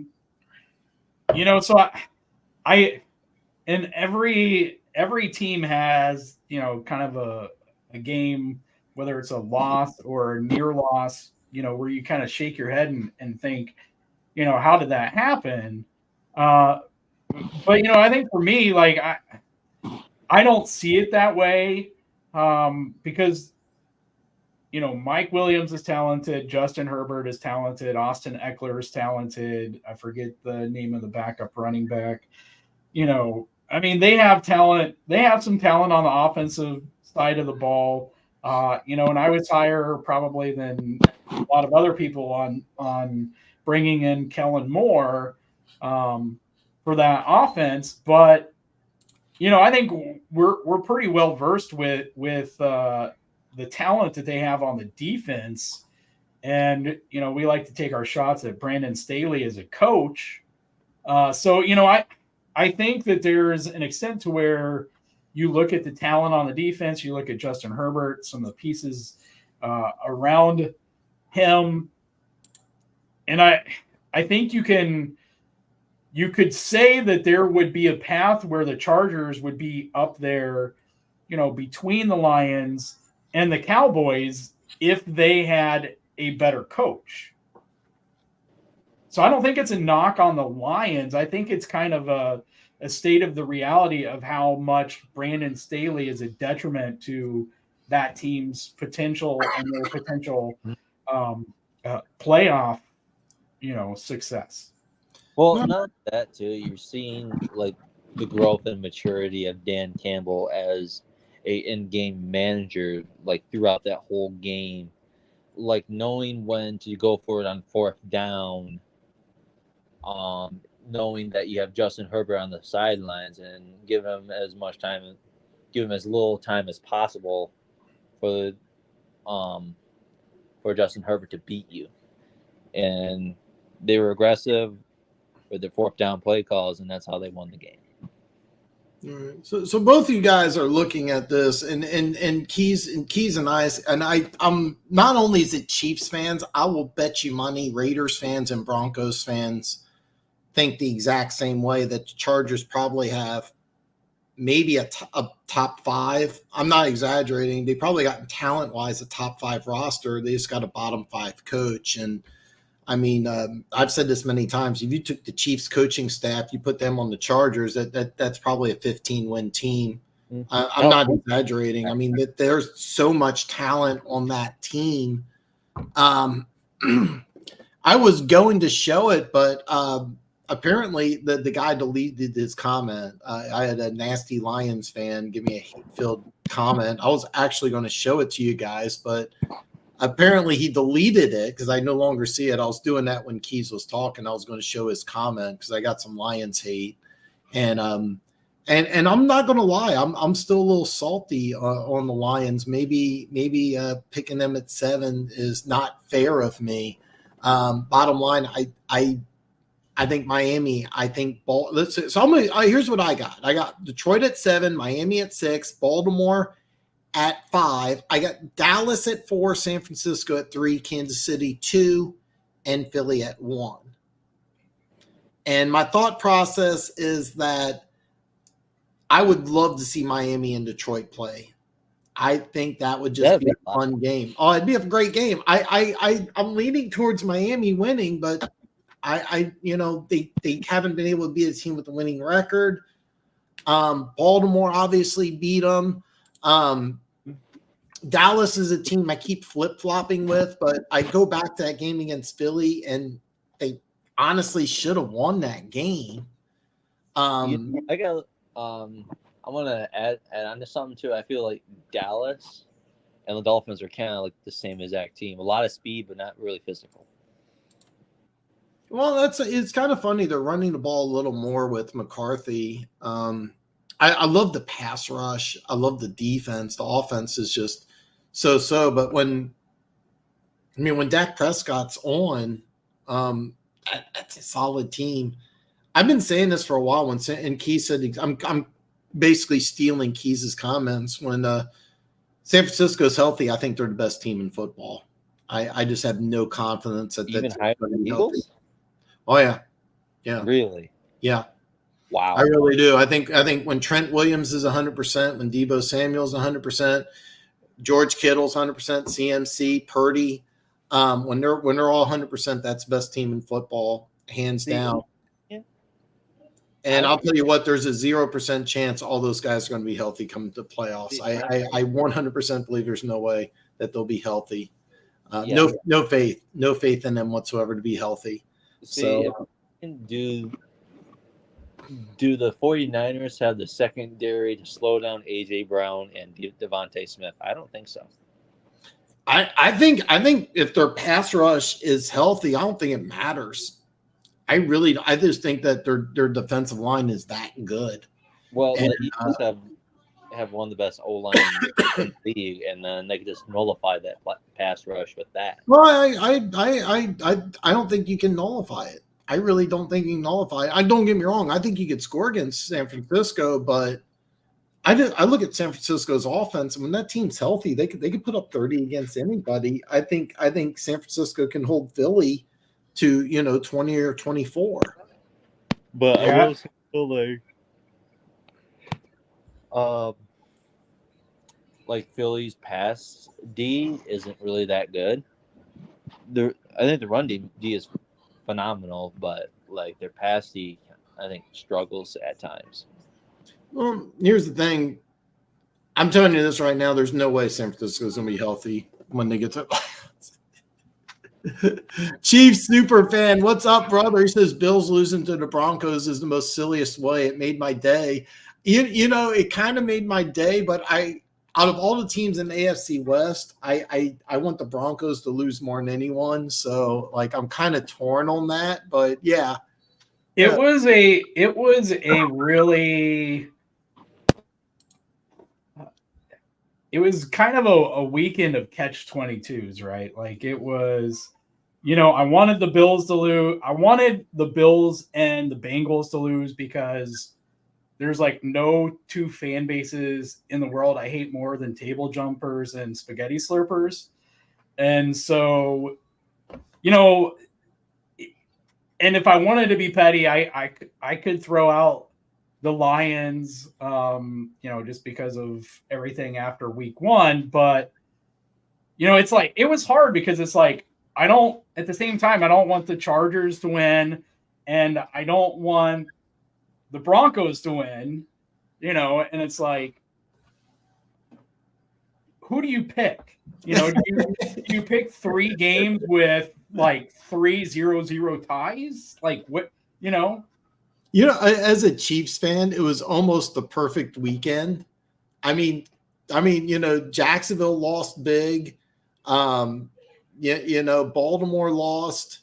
To be honest, between Buffalo and Denver, I kind of was cheering for Buffalo. I was kind of cheering for Denver. I'm sorry. I mean, it's so weird, but I don't consider Denver a threat to the AFC West, at least not this year. And I mean, it was almost the perfect weekend. And then watching the Chargers Lions, I was like, it was like, all right, it's just classic Staley. But I'm looking at my power rankings. I'm sitting here and I'm talking to you guys, and I'm thinking that maybe my grudge against the Lions, maybe at 7, I do have them too low. But when I watched that game, it was 27-13 in the third quarter, and I kept on thinking, okay, the Lions can run the ball. They're fresh off of a bye. There's the only distance that's further outside the continental U.S., from Germany, London, is Seattle to Miami. That's the only distance that's longer than L.A. to New York. So on Monday night, they had to travel cross country. It's a 6-hour flight on a short week against a team that's off of a bye. You got them beat by 14 in the third quarter, and you need to get a couple fourth downs to win that game. I was watching that game. I'm like, the Lions almost should have lost this game. It was just bad. Keenan Allen's ass raping you guys.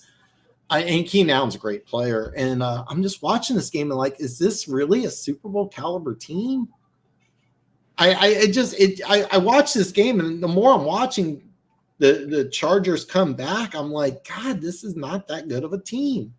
But then they did enough to win. I mean, maybe I'm still salty about the Lions. Maybe I'm mad because I lost a couple $100 on the game. But You still mad about week 1? I'm sorry, go ahead. You still mad about week 1? I'm still mad. I'm mad I lost some money. I'm mad that I went on Luke G's show. And there was you who was cool. There was Funk who was cool. Roar the Lions, who I'm dying to get on this show. I love his show. He has some great stuff. It's just he's in London, so it's like 1 a.m. He's like, Dan, I can't come on for a live stream. It's 1 a.m. I'm hammered drunk, and I'm hooking up with fatties. So that's his quote. I said I was going to stop saying that. Who told you that the Lions would win that game? Let me see here. Luke G said it, but Luke G says a lot of stuff. No, I said it too. I said that. You said it too. I know. I understand. And, I'll be honest with you. I don't think you guys really meant it. I think it was just, like, hey, we want to win. We're going to say we're going to win. But I didn't think you really believed it. I know I didn't. The whole time. I just thought, like, our run game was going to be a massive problem for you guys. And I thought, like, our defense improved a little bit, which it kind of did, but then again, it got torched by the Chargers. So, well, I mean, me and Keas will both tell you the Chargers got so much talent. It's just Am I wrong by calling it the worst coach team in the AFC? I wouldn't disagree. I mean, Keas, am I just being hyper? Am I exaggerating? Are the Chargers the worst coach team in the AFC? Now that the Broncos have started to come on, I think it would be fair to say, I mean, if you were looking at records, I don't think you can say that Belichick is coaching his team badly. Yeah. So yeah, I mean, I think that's probably fair to say at this point. Yeah. I didn't even think about Belichick. Well, I think it's part of an injury issue. I think it's part of a Mac Jones issue. I've been trying to go over draft stuff slowly but surely, and it's kind of weird because like I've been looking at mock drafts, and it's weird seeing New England like in the first 6 picks, and I'm like, okay, no, they're going to fall out, and then I'm like, well, are they really? I mean, when everything's said and done, I mean, they're going to have worst. They're going to have a top 6, 7 pick. It's just weird. At this point, you might as well stay there and get your quarterback. The Pats have been terrible with their drafts lately too. Yeah, I don't trust Bill Belichick with that pick. Are you Yeah, kidding? I like this year's draft. I mean, is it a bad draft when Gonzalez gets hurt? I mean, he looked like a Pro Bowl caliber corner. Right. I mean, I don't know what you do if you're New England. I mean, do you draft a quarterback? I mean, the offensive line needs a lot of help. For those of you outside of Kansas City, you probably don't know the biggest reason, maybe not the biggest reason is Brady leaving. The second biggest reason the Patriots have fallen apart is because the Chiefs spent over $80 million to get Joe Thuney.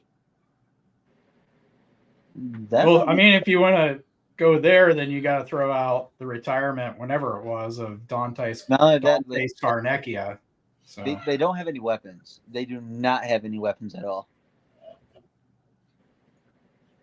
Yeah, I mean, that's the biggest thing. That offense just doesn't have speed.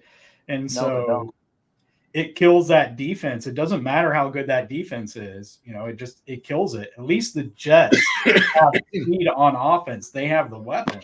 So it's kind of funny because, it's funny. We all agree that this is a bad team, but we all kind of sort of, I think it's the offensive line, and then you guys think it's weapon, or one pride said speed. I think it's a combination for both with me. Because I'm looking at the draft. I've been looking at mock drafts, and I'm looking at New England picking so high, and I'm like, I don't know what to do, because I think that you have to take offensive linemen or you have to take quarterback. But when I'm realistically looking at this team, yeah, I think you need both. And then you also can't give up draft picks, because you got to add some players on offense. You know, Hunter Henry's not bad. Juju Smith-Schuster is not bad, but I mean, they need more. I mean, it's just weird. I've been looking at a lot of mock drafts lately, and it's just throwing me off seeing the Patriots with the first 7 picks, and I'm like, no, it's not going to happen. They're going to pick, and then I'm stuck. Like, yeah, they're going to end up picking in the top 7. So it's just weird. Are you not used to the Lions picking so late as well? That's another thing that's going to be weird. The Lions picking in the low.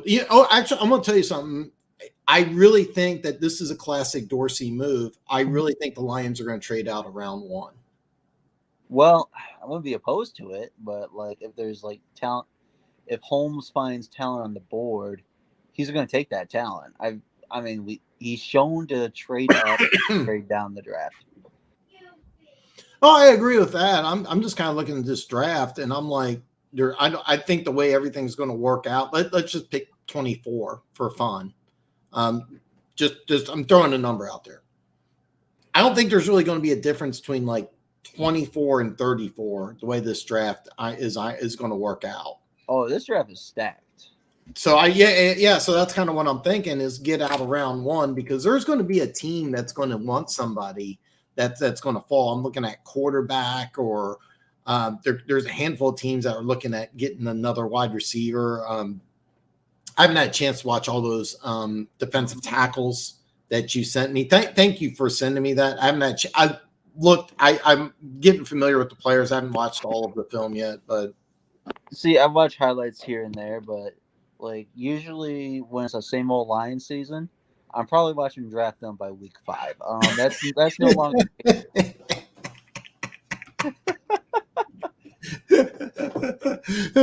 Yeah, it's going to be kind of weird if you're a Lions fan. You're used to having your pick in the first 45 minutes to an hour. Now you got to wait 3 hours. It's a different feeling, man. Yeah. See, we went from talking to draft by week 5. It's like, okay, so what playoff spot we have by week 5 now? We've came a long way. Oh, wait, listen, I want you guys to enjoy it. Slasher says it's all good. I like when the Eagles are in games like this. It's much more exciting instead of watching them play the Giants. It is a lot of fun, man. It's going to be a lot of fun. I'm excited, Slasher, just like you are. I'm picking over 9.5 shots of seeing Taylor Swift. And that's really what I'm looking forward to on Monday night. Actually, I will be live streaming the game. It's going to be such a great game. I think that game is a good example, Dan, of why you have to come around on your reasoning for the Lions. Again, it's hard to compare and say, oh, they should have lost this game. How many games could we say that about Kansas City this year? How many games could you say that against, about the Eagles? they only beat the Patriots, who we're talking about, by 5. They only beat they lost to the Jets. They allowed 20 points to the Jets. They only beat the Commanders by 3. I mean, and how many of these games for any teams, and I'm not picking on the Eagles here, I'm just throwing them out there, because how many of these teams can you say, hey, they should have lost this game, they probably should have lost that game? I mean, there's a reason we have cliches like any given Sunday, or it's a game of inches, whatever. Any cliche you can think of, it's because of this, this reality. So, I'm trying to push you to get the Lions. Yeah, I know. I'm looking at my list. So here's the deal. I'll just going to say it. It's on my community tab. You can check out. I got the Lions at 7. Probably the best argument you can make is Miami at 6. It's just that I've watched Miami play. I've watched the Lions play. I think it'd be a fun game. I think it would come down to, 1 or 2 plays. After watching the Chargers tear up the Lions in the second half, I'm like, God, if Miami got hot, they could put up 40 or 50. Baltimore beat them handily. I think Dallas is another team I've been flip-flopping. It's just that I think they got more talent. San Francisco, I'm going to stand by it when they're almost 100% healthy. It's not going to last. Yeah. And then, Kansas City and Philly, I think are 1 and 2. And I'll be honest with you. Let's say Philly wins. I'm probably not dropping Kansas City below Detroit unless, I'll be honest with you. Detroit beats Chicago unless unless Chicago wins, or unless it's like a 21-20 game. I probably will keep Detroit as is. I'm not going to be impressed if you beat Chicago by 50. I'm really not. No, me either. Well, also, I got a question for both of you guys. So, if the Lions played the Dolphins tomorrow, would the Lions win that game? Where? Okay. So, if it was played in Ford Field, would the Lions win that game? But I'm asking both of you guys. All right, Keas, do you want to handle this one first, or? Yeah, I think it's an interesting question. I think it comes down to 2 things. One, can you emulate? I know you have the pieces to, but can Aaron Glenn emulate kind of the formula? Because you have to get that pressure on Tua, right? He was throwing the ball. In his 6 wins or whatever, and all their scoring, he was getting the ball out and like 2 seconds flat. And Kansas City was making him hold the ball longer, which, if Detroit can do that, obviously with their defensive line, I would expect similar, results against Tua there. So I think that's one. I think the other thing is, it's kind of like when teams play Lamar from the opposite conference, you kind of get the, they're not used to his speed. And so when defenses see it on the field, it kind of throws them. Well, you could maybe make that argument with, Tyreek. So it would kind of come down to, can you also emulate that part of getting your hands on Tyreek and jamming him at the line, and, him not eventually breaking loose, which goes back to the first. So, I think obviously offensively, you can easily replicate what Kansas City did, if not more, because the whole wide receiver thing is still getting figured out for the offense. So I don't think that's the issue. I think it comes down to those 2 defensive things. And if you can do one, you can probably do the other one. But if not, you're probably screwed. So defensively. So you're basically saying you don't have trust in Aaron Glenn to get it done, correct? I don't know that Detroit has the secondary to do it, and I don't think that Aaron Glenn has the pedigree, and so it's not being insulting here, but Steve Spagnuolo is a 2-time Super Bowl winning defensive coordinator, and he's beaten Tom Brady as a defensive coordinator. So, there's a much different pedigree there. And so, it really comes down to their ability to execute. So, Yeah, well, here's my belief. I do think we have the talent in the secondary, especially in the safety room. I agree with the Aaron Glenn take. I think Aaron Glenn is just downright awful. Luke will definitely say otherwise. Yes, he will. he kind of flip-flopped throughout the season. I heard him earlier in the season. I heard some of the things he said. He was downright abusive to Aaron Glenn.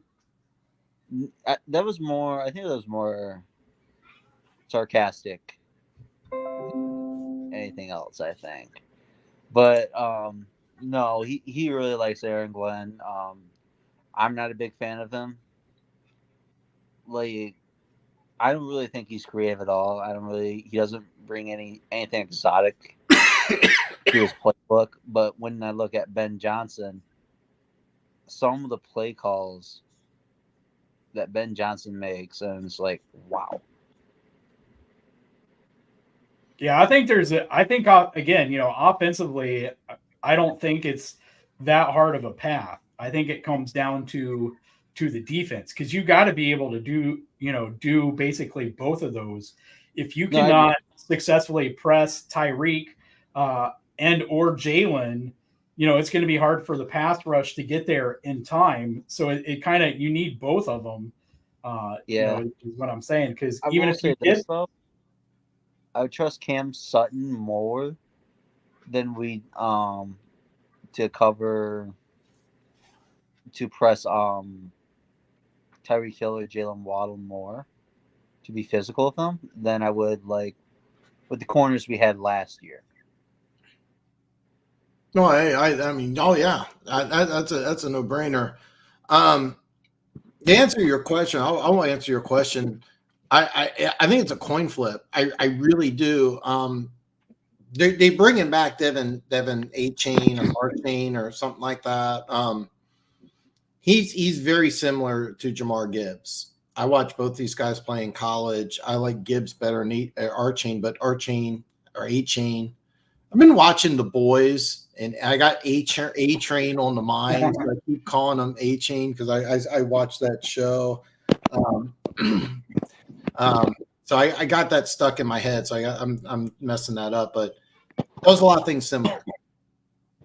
I think they're about even, to be honest with you. I really think it's a coin flip. Now, if they were playing in Miami, I would pick Miami to win. I probably wouldn't even think about it.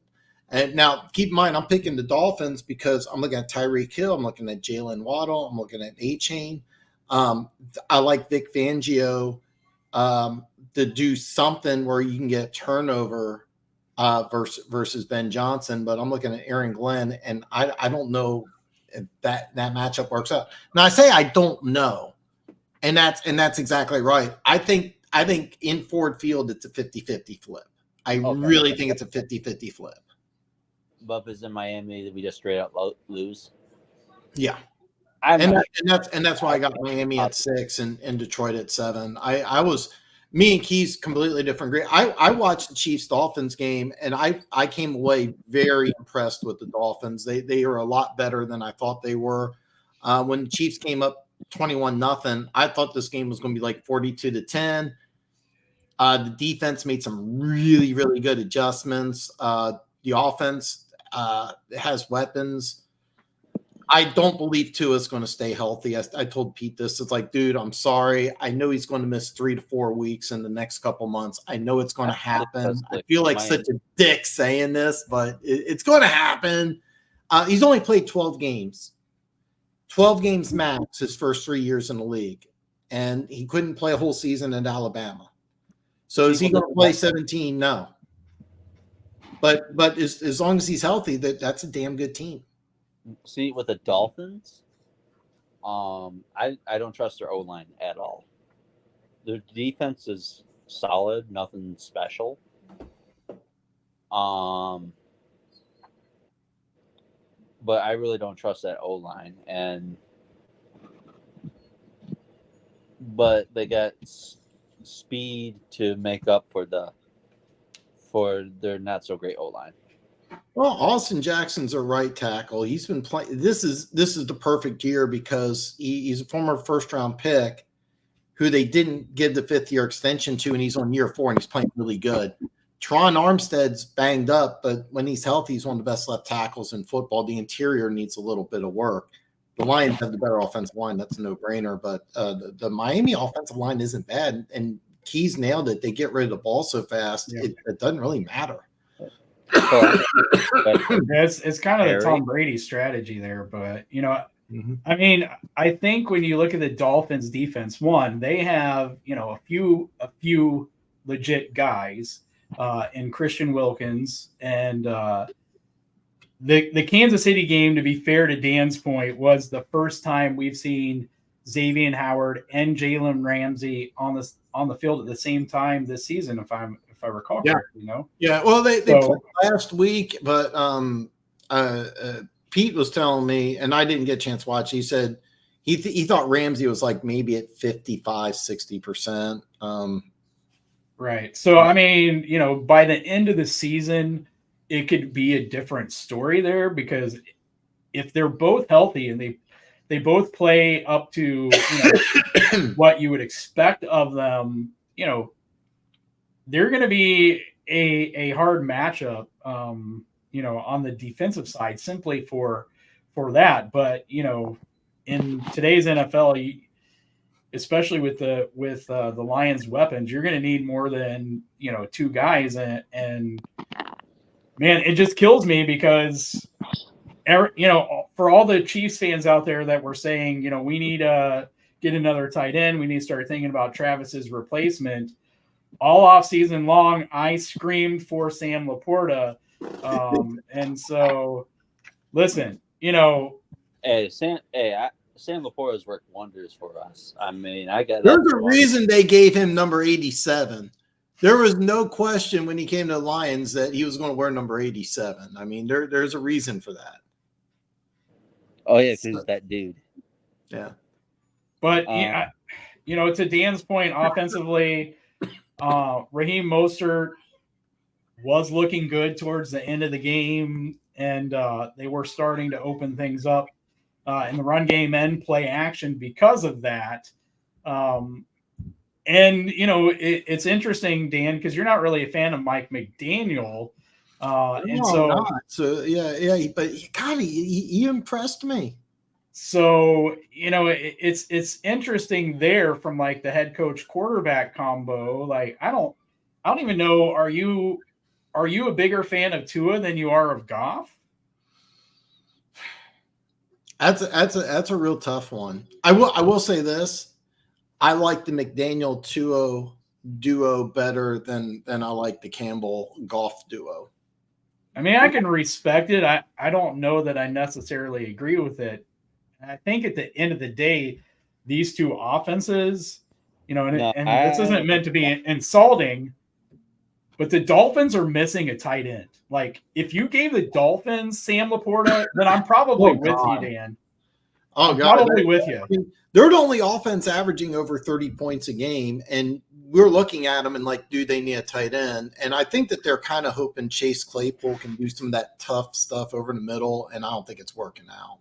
Well, I mean, they only scored 14 on Kansas City, so that's part of it. Are you saying you're taking Mike McDaniel over Dan Campbell and Jared Goff? No. The combo of McDaniel and Tua over the combo of Campbell and Goff. Not by much. Not by much? Not by much. Okay. I probably think, yes, I'm a little bit homer, but I'm taking. Of course. I mean, you should be. I mean, taking Dan and Jared. But I want to answer Perry's question. Well, let me get to Perry's, because I want to read Slasher's comment. I want to go over this, and I want to read all of Perry's comments here, because he's got some really good stuff, and I will go over all of them. So, but let me start this out. Tua is not. I don't think is McDaniel's guy. Tua is not McDaniel's guy. It wouldn't surprise me if McDaniel wants to go with somebody else and not pay Tua $300 million. And that's kind of what you're looking at if he stays healthy this whole year, of this whole season, because Herbert got over 250, Burrow got 275. So it makes sense that to his agent, Smart, he's probably asking for 300. And if I'm Miami, He's not asking that much. Absolutely, his agent's asking for that much. And then Miami, I think, should move on because they got a lot of other players they need to sign. But I want to go over this real fast here. Slasher says, I think we can beat the 49ers. Trent Williams hasn't been the best coming back from his injury, and Jalen Carter is just a monster, man. He's always destroying double teams. Jalen Carter's my defensive rookie of the year. I think he's playing like an all-pro. Trent Williams is 36, and I don't think he's I don't think he's going to be the same for the rest of the year. And that's why I said that it's the 49ers are just not going to be. The only way that they're going to enter the playoffs healthy is if they're the 1 seed and they get really lucky. But you're right. Trent Williams is not the same. I mean, I thought I said this many times. I think he's the best player on that team, but he's missed the last couple of weeks, and nobody put together no Trent Williams, no winning. But it's that obvious. Trent Williams is the difference between winning and losing. I should have looked. I didn't. I don't even know if he played against Jacksonville. But if he did, he's not 100%. But you're right. You can beat the 49ers. Trent Williams, if he's not 100%, he's in a lot. It's a mismatch. So Perry says, "Hey Dan, how are you? I know I'm coughing a lot, but keep in mind I spent 9 hours today working on my video, and when I do my videos, I sometimes I know it's hard to believe, but I sometimes make mistakes when I do the videos. So I have to talk over and over again. So it's several hours of talking. So I spent about 9 hours of talking, and then, I'm on the air doing a live stream, having a threesome. So my throat's a little worn out. So yeah, I'm a lot better than I sound. Man, thanks for asking, brother. Holmes will trade up instead of trading down. I have a hard time believing that. One Pride, you're a resident Lions fan. I know you're dying to answer some of these questions. You think the same thing? Because I'm looking at Detroit's draft. I'm thinking it's a no-brainer if they're going to trade down. I can see him trading down. I can also see him trading up. If Holmes really loves a prospect, he's going to go for it. Like, we've seen it happen with when they traded up for Jamison Williams. We've seen it when they traded up for Broderick Martin, and I wouldn't be surprised if they did it. Did it again. Well, I'm all on board if you want to trade Laporta to Kansas City for a third. No, we'll keep him. I'm glad we have him. Do you want we could trade to Aaron Glenn? Do you want him?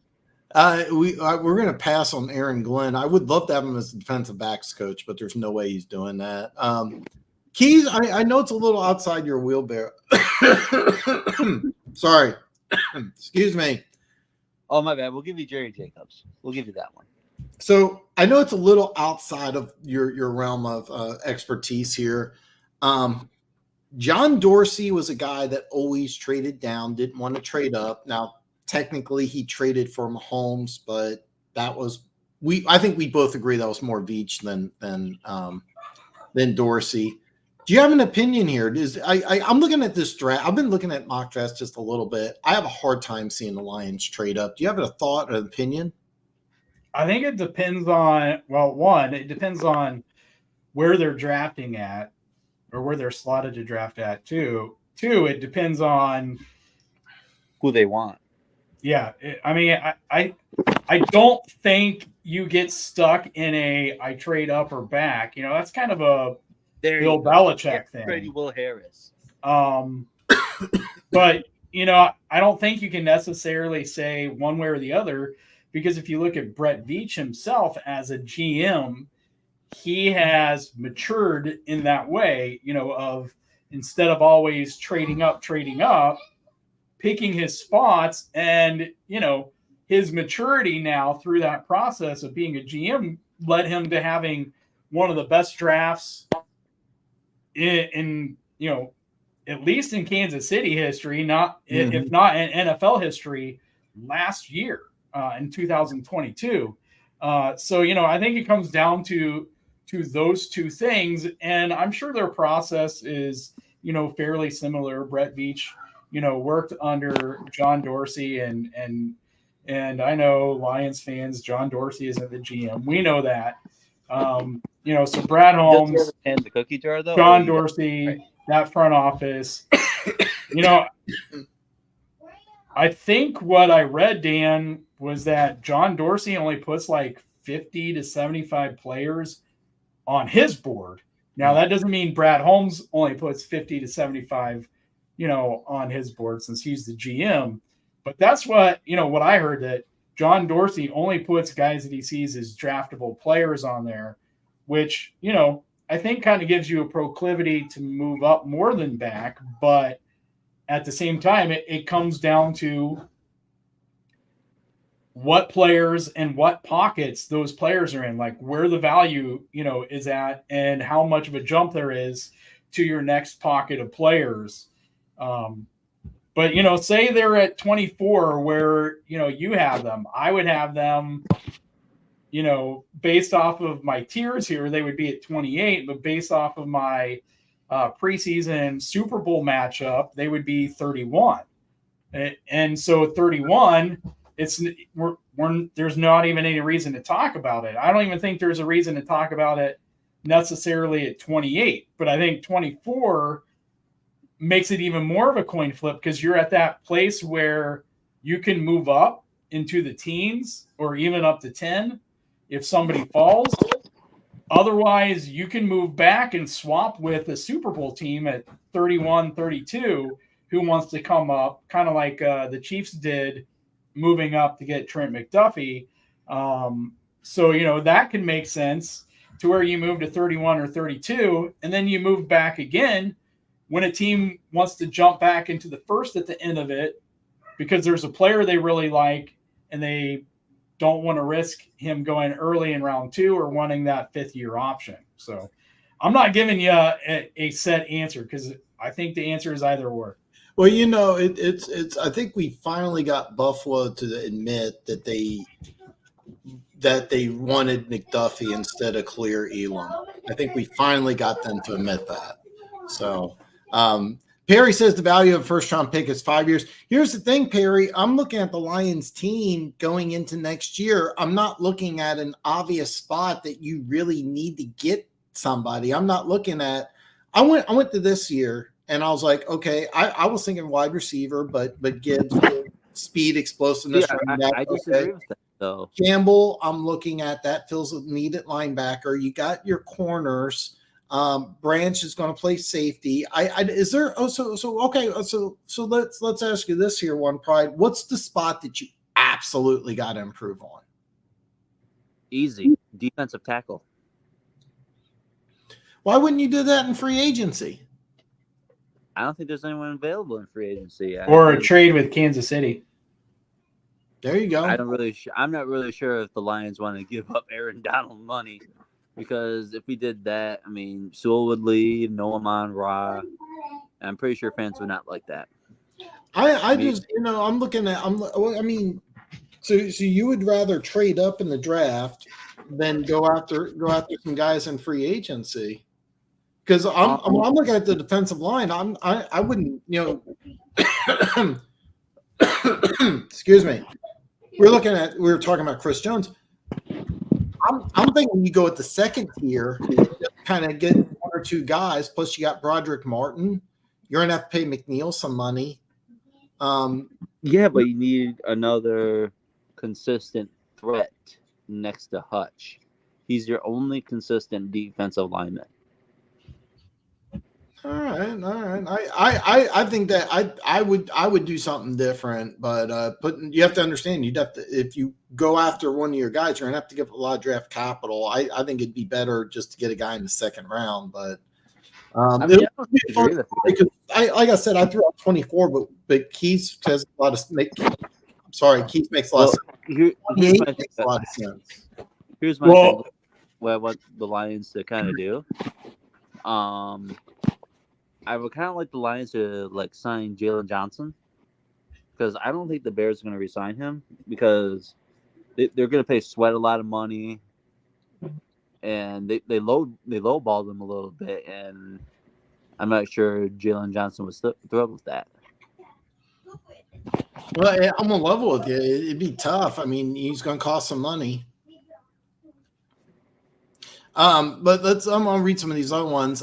Perry says that our defensive coordinator is not using the talent right and doesn't make adjustments.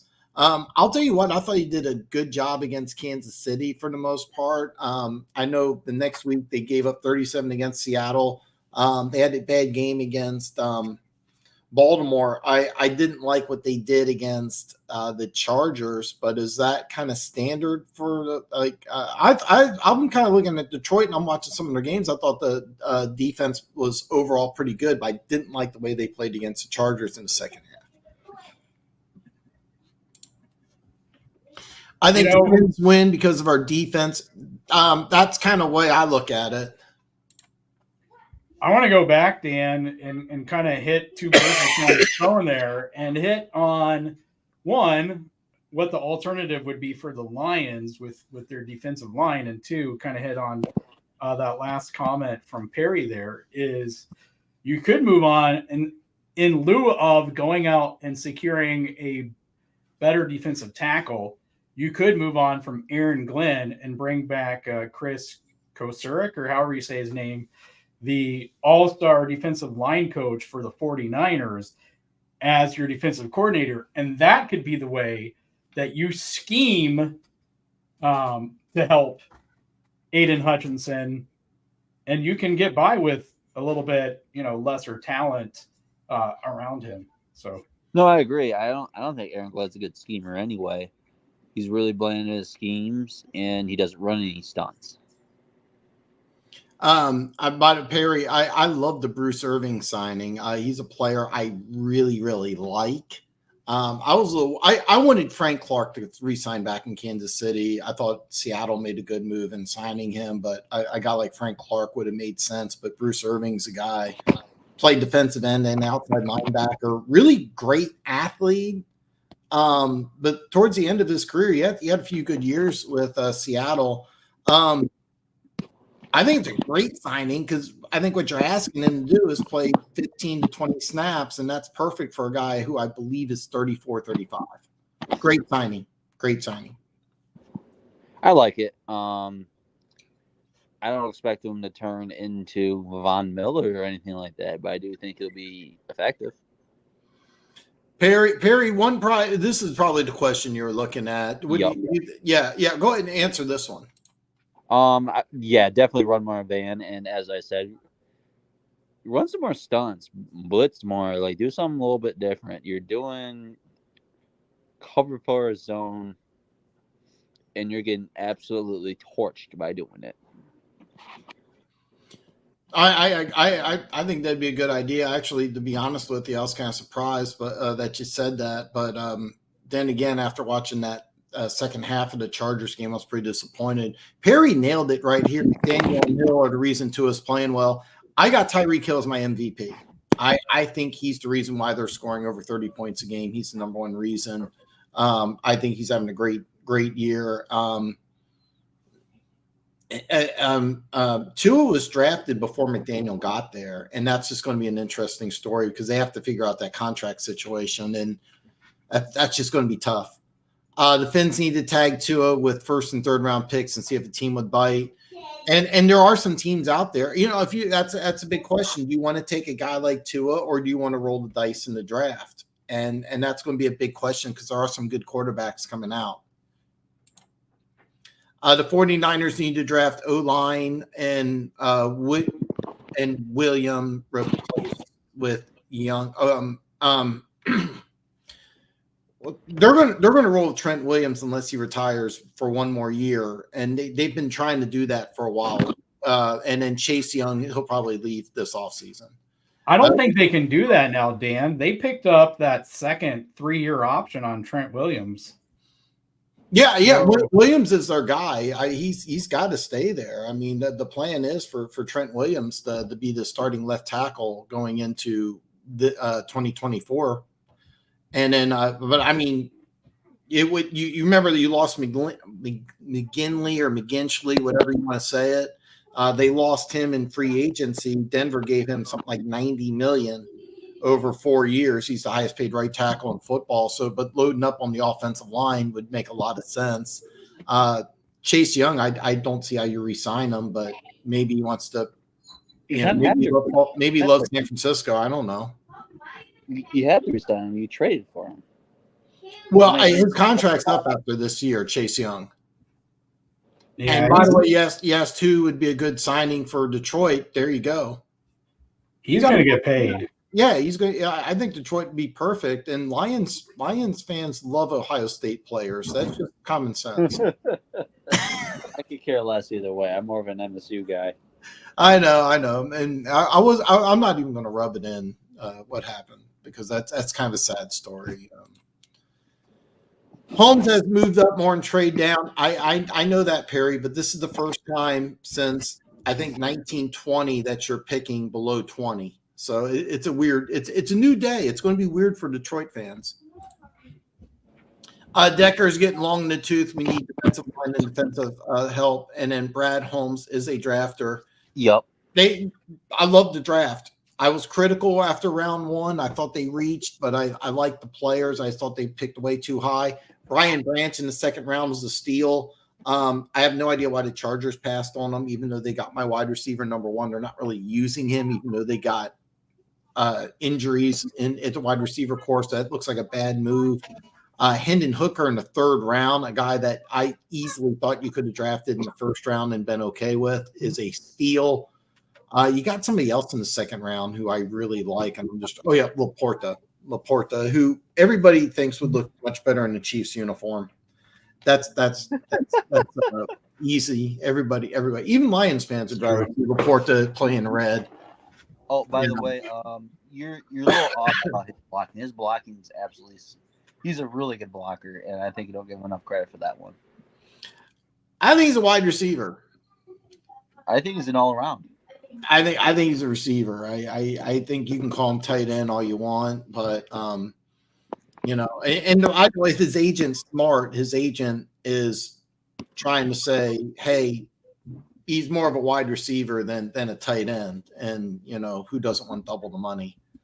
And but that's something you don't have to worry about for another 2-3 years. Yeah. Well, right now they should just be worried about paying Sewell, Amon-Ra, and they're probably going to have to pay Goff here soon if they want to keep him. It's going to be a fun off season, but I mean, we got a great slate of games coming up this week, starting off with Thursday night. Look, I'm going to wrap this up here. I know I've kept you guys for about 2 hours, and thank you so much for staying with me. But before we end up here, I'm going to remove this here. And I wonder if there's a better way I can do this. There we go. All right. Thursday night football. Now, One Pride, I know you're an NFC guy, but this is going to be a fun game. All right, we got Bengals, we got Ravens. I mean, give me your thoughts here. My thoughts. Yeah. That I want the Bengals to blow out the Ravens by 50. No, I'm kidding. I want the Bengals to win, but I'm probably gonna say the Ravens. Just too much firepower, physical football team. It's gonna be too much for the Bengals to handle. All right. So I'm please, by the way, below is a link to my week 11 picks video. Please check it out. It's a fantastic video. If you haven't already, please check it out. It's a great video. Links in the description. And Dan spent 9 hours on it, guys. Please reward. I spent more than 9. I worked on it. I worked on it during the weekend, and I thought I could finish it up. And by the way, I shouldn't even admit this, but the part where I put that at the 347% part, watch the video, you have to figure out. That took an hour because I kept on tweaking it. But yeah, that part alone took an hour. I think my wife unsubscribed after that, but no. She might have. I debated it. Denver Gator told me that he was going to watch porn all night, so that's why he's not in the chat. But Denver Gator sent me a text. True story. He sent me a text. He said he's not coming in because he's watching porn. Is he True story. to your OnlyFans? Is he subscribing to your OnlyFans? Subscribe to my OnlyFans. That's actually what One Pride's doing. He's not in the chat because he's on my OnlyFans right now. So he's watching old stuff. Yep. He pays for the premium. It's well worth it. But he sent me a text and he loved the video. He loved the video. Lower your prices. Thank you very much. I know it's causing a drain on you guys, but I mean, I do appreciate the $99.99 a month.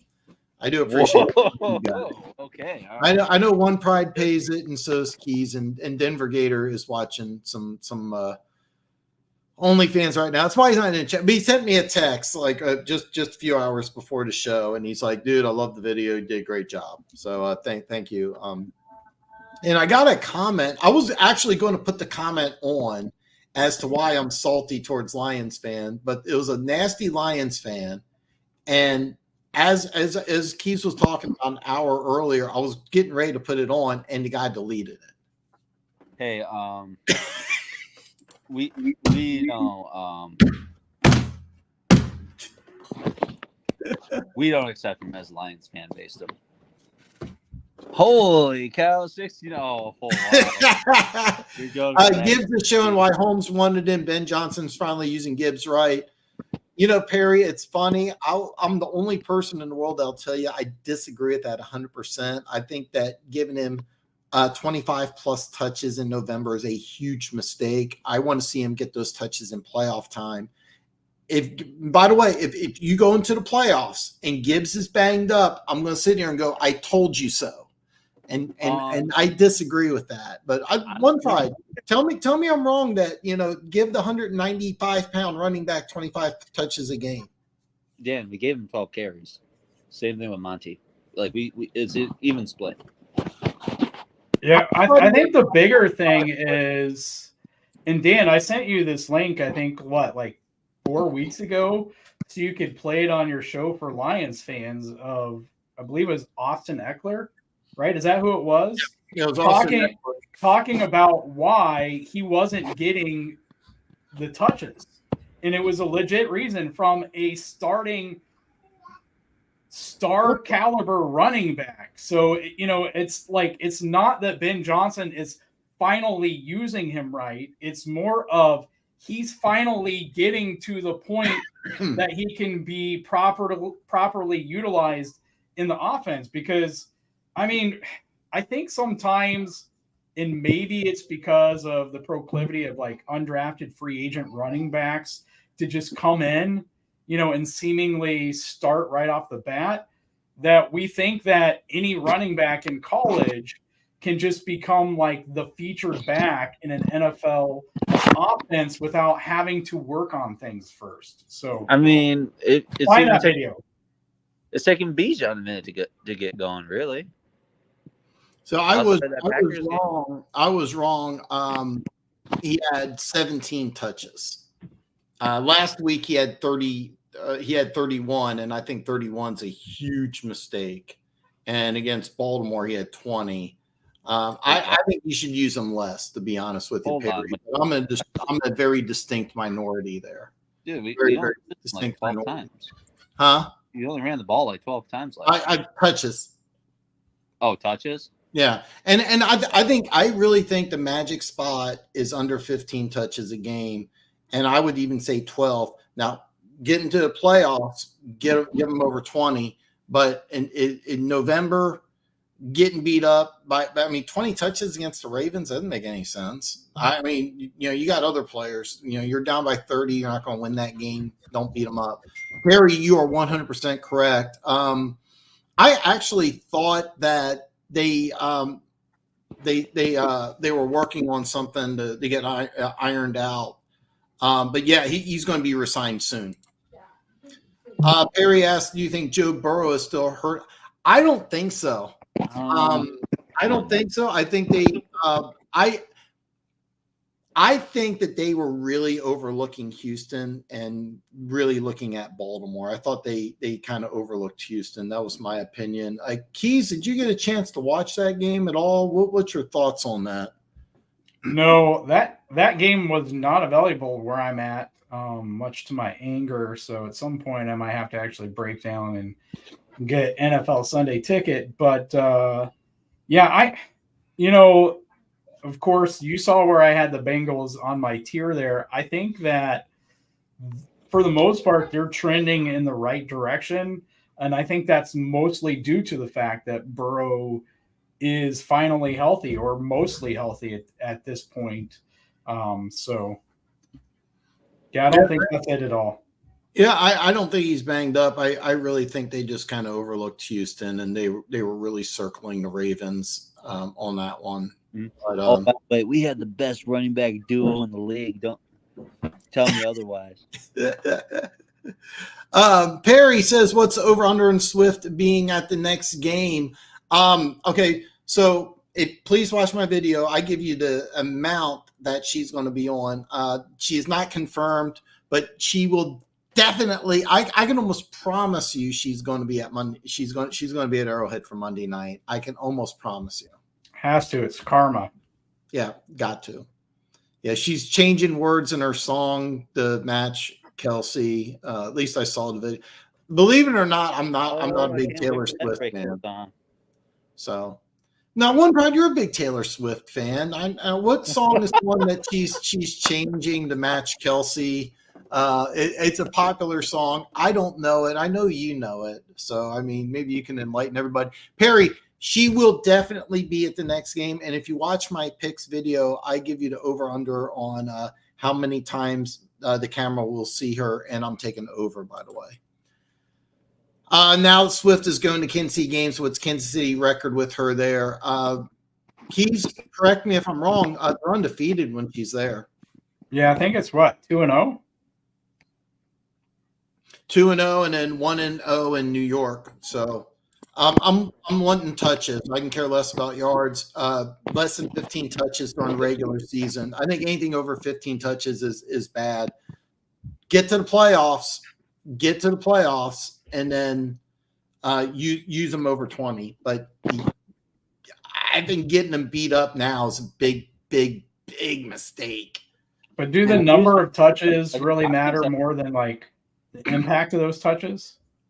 Like, I think he's getting 4 touches in the pass game and he's not even getting touched. Like he's getting 6, 7, 12 yards and then running to the sideline and running out. Well, do you really care if he gets 5 more touches than your arbitrary number? I would personally just put him on a pitch count, and like over 15 touches, you come out. Even if 6, 7, 8 of them, he doesn't even get touched. And by the way, it's kind of a new way in the NFL. If you're running towards the sidelines, just run out of bounds. Don't take that hit. And I think almost every receiver, running back does that nowadays. But if whoever the running back coach is there in Detroit, I would tell Gibbs, like, just don't fight for the extra yards. Just go down, stay healthy. But I would have a sheet. And I know I said 15, but 4 touches a quarter, and anything over that, I would say, look, we're done. And there's exceptions, you're down by 5, and heaven forbid they're down by 5 against Chicago, but or if you're down by like 25, you don't want to see any touches. Like exactly. Yeah, that game against that makes sense. Yeah. There's no need for him to have 20 touches in that game. Now that I can understand. Just to me, like outside of that, if it's a close game, to me it's more about the impact in those touches. Like how is he getting hit? How hard is he getting hit? And that's like you're 100% correct there. I would put him on a pitch count. I would really baby him, just because when I get into the playoffs, that's the guy I want to get up those carries. And one thing you have to understand is that there's a rookie wall. It's a real thing. I mean, I watched Gooch could tell me if he's still there. I think they're playing Alabama. It's like UT Chattanooga, or Alabama's playing like some school. I think they're favored by like 65 this week. All right. There's no, even though you could make fun and you could say Chicago's that way, there's not UT Chattanooga on it's an UT NFL roster. Chicago. Is that what it is? Dan, it's UT Chicago. Yeah, exactly. So I mean, you don't got any of these cupcakes in the NFL, and if you want to say Chicago's one of them, I get it. But I mean, you're I'd put them on a pitch count unless you absolutely need them. I mean, if you need them against the Bears, I think you got some problems. Now let me ask you this about the Bears. Do you think they stick with Justin Fields next year? If I'm the Bears, no, I would not. And I think that here's what I think. I think the Bears are going to fire their head coach. I think they're going to fire their general manager. I think they're going to bring in Jim Harbaugh. I think that they're going to give Jim Harbaugh some player personnel control, and they're going to bring in a general manager that he likes, or he's going to be the de facto general manager. Well, if that's the case, I think that what's going to happen, McCarthy and not Caleb Williams, go for it. He's going. Do you really believe in Harbaugh since they don't use hand signals in the NFL? Oh, you asking me this? No, I was just throwing that out there to Dan. I really think Chicago's going to clean house, and they're going to get Carolina's first round. I think it's first and third, or is it? I'll look.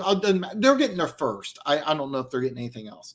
They're going to get Carolina's first, and as of right now, it's the number one pick in the draft. They're going to get a very high first round draft pick from themselves, and it's going to make that job very, very appealing. And I think that their head coach and their general manager are going to be gone. And I think that they move on from Justin Fields. And I said this last week, the perfect place for Justin Fields would be the Giants, because I'm looking at Brian Dable, and he people forget that Josh Allen was a below average quarterback his first couple of years in the league. Then he got to elite status.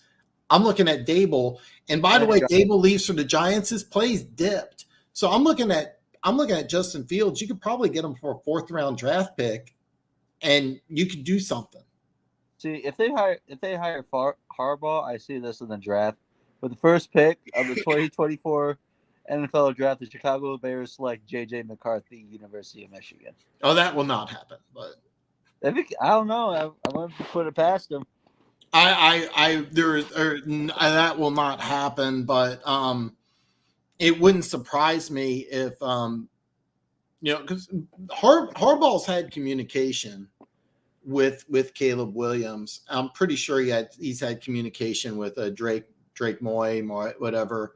Michael Penix is another guy I'm hearing that could be a first round pick. I don't know how he feels about that. There's something I can't determine. I have to watch more of them. I don't know if it's because he throws left-handed. I think there's a major hitch in his throwing motion that has got to be fixed, or else he can't play in the NFL. Well, he won't play long in the NFL. That, from what I'm seeing, he has this really elongated motion that has to be tightened up, and I'm going to watch a lot of him because I like his mental makeup. I like his size. The ball just I love the way it exits his hand.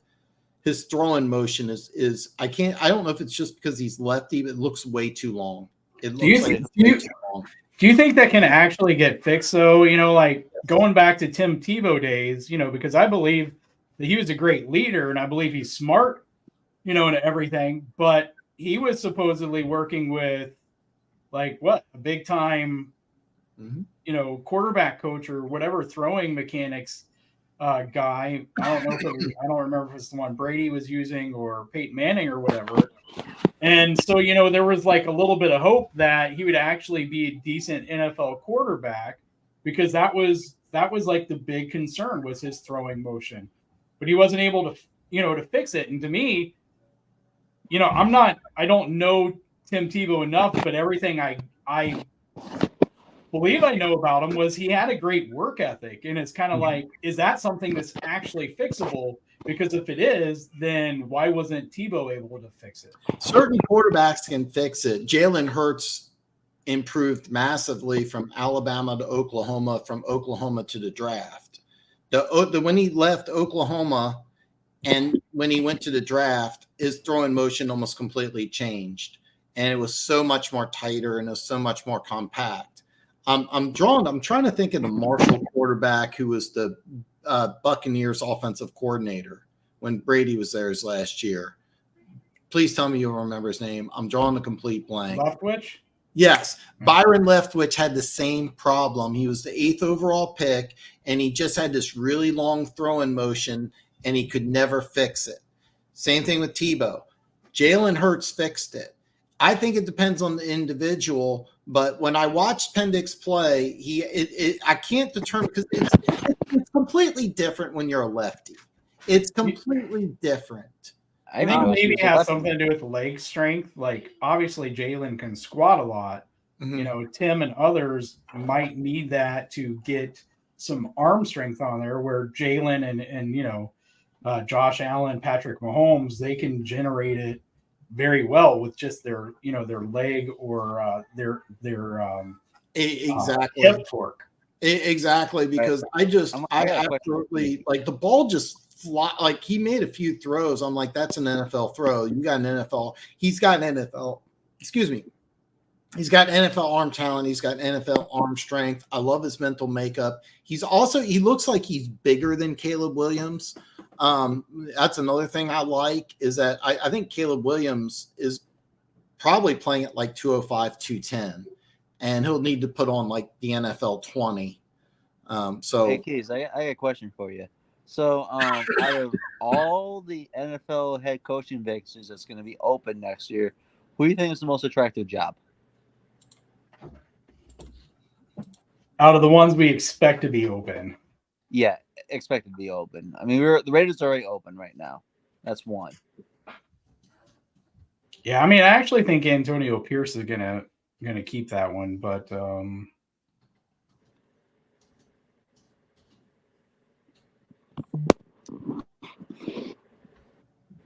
yeah, that's a good question.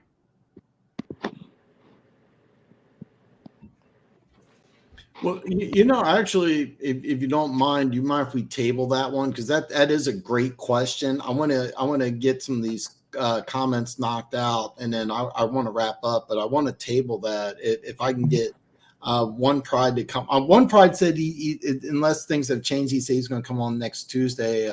If nothing else, I'm hoping if Keas, even if he can't come on Tuesday,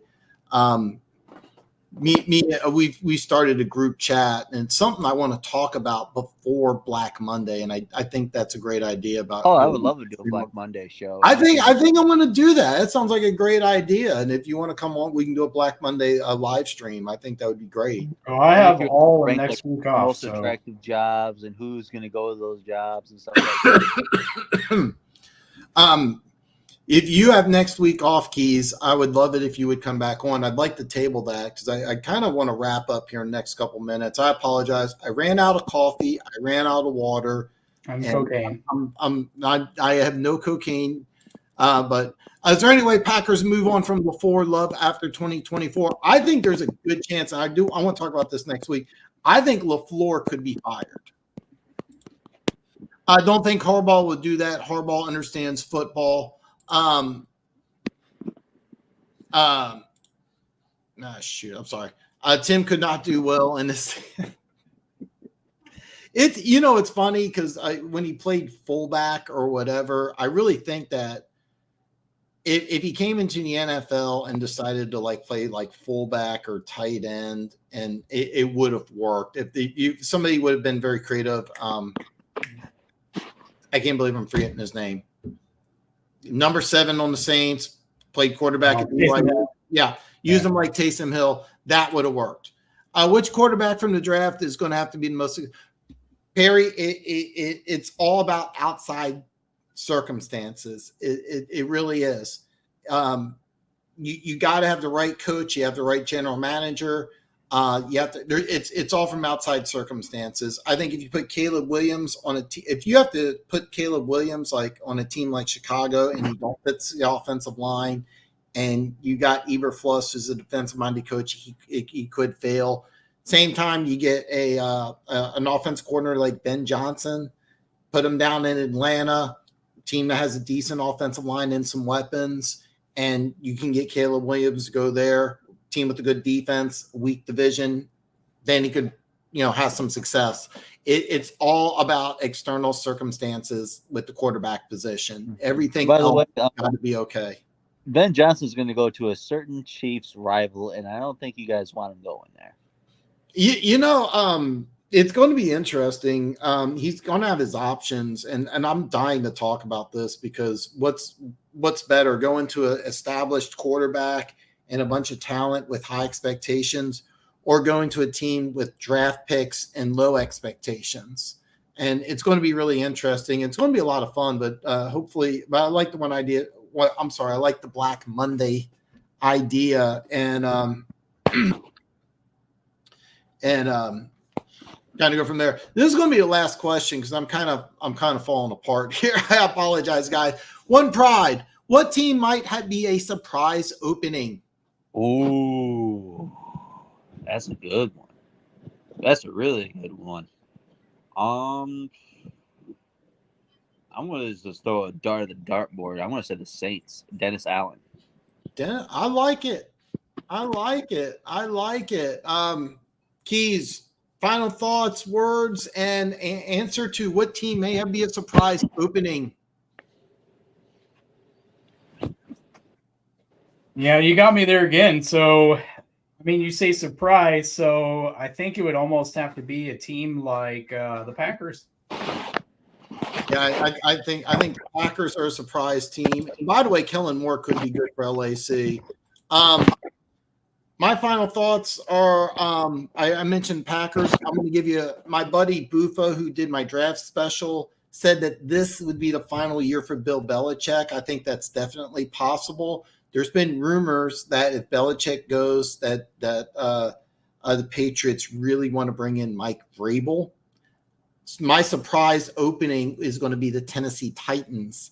And the reason why is Tennessee has been a weird team. I think there is a possibility that if the Patriots job is available, that you could see a draft trade.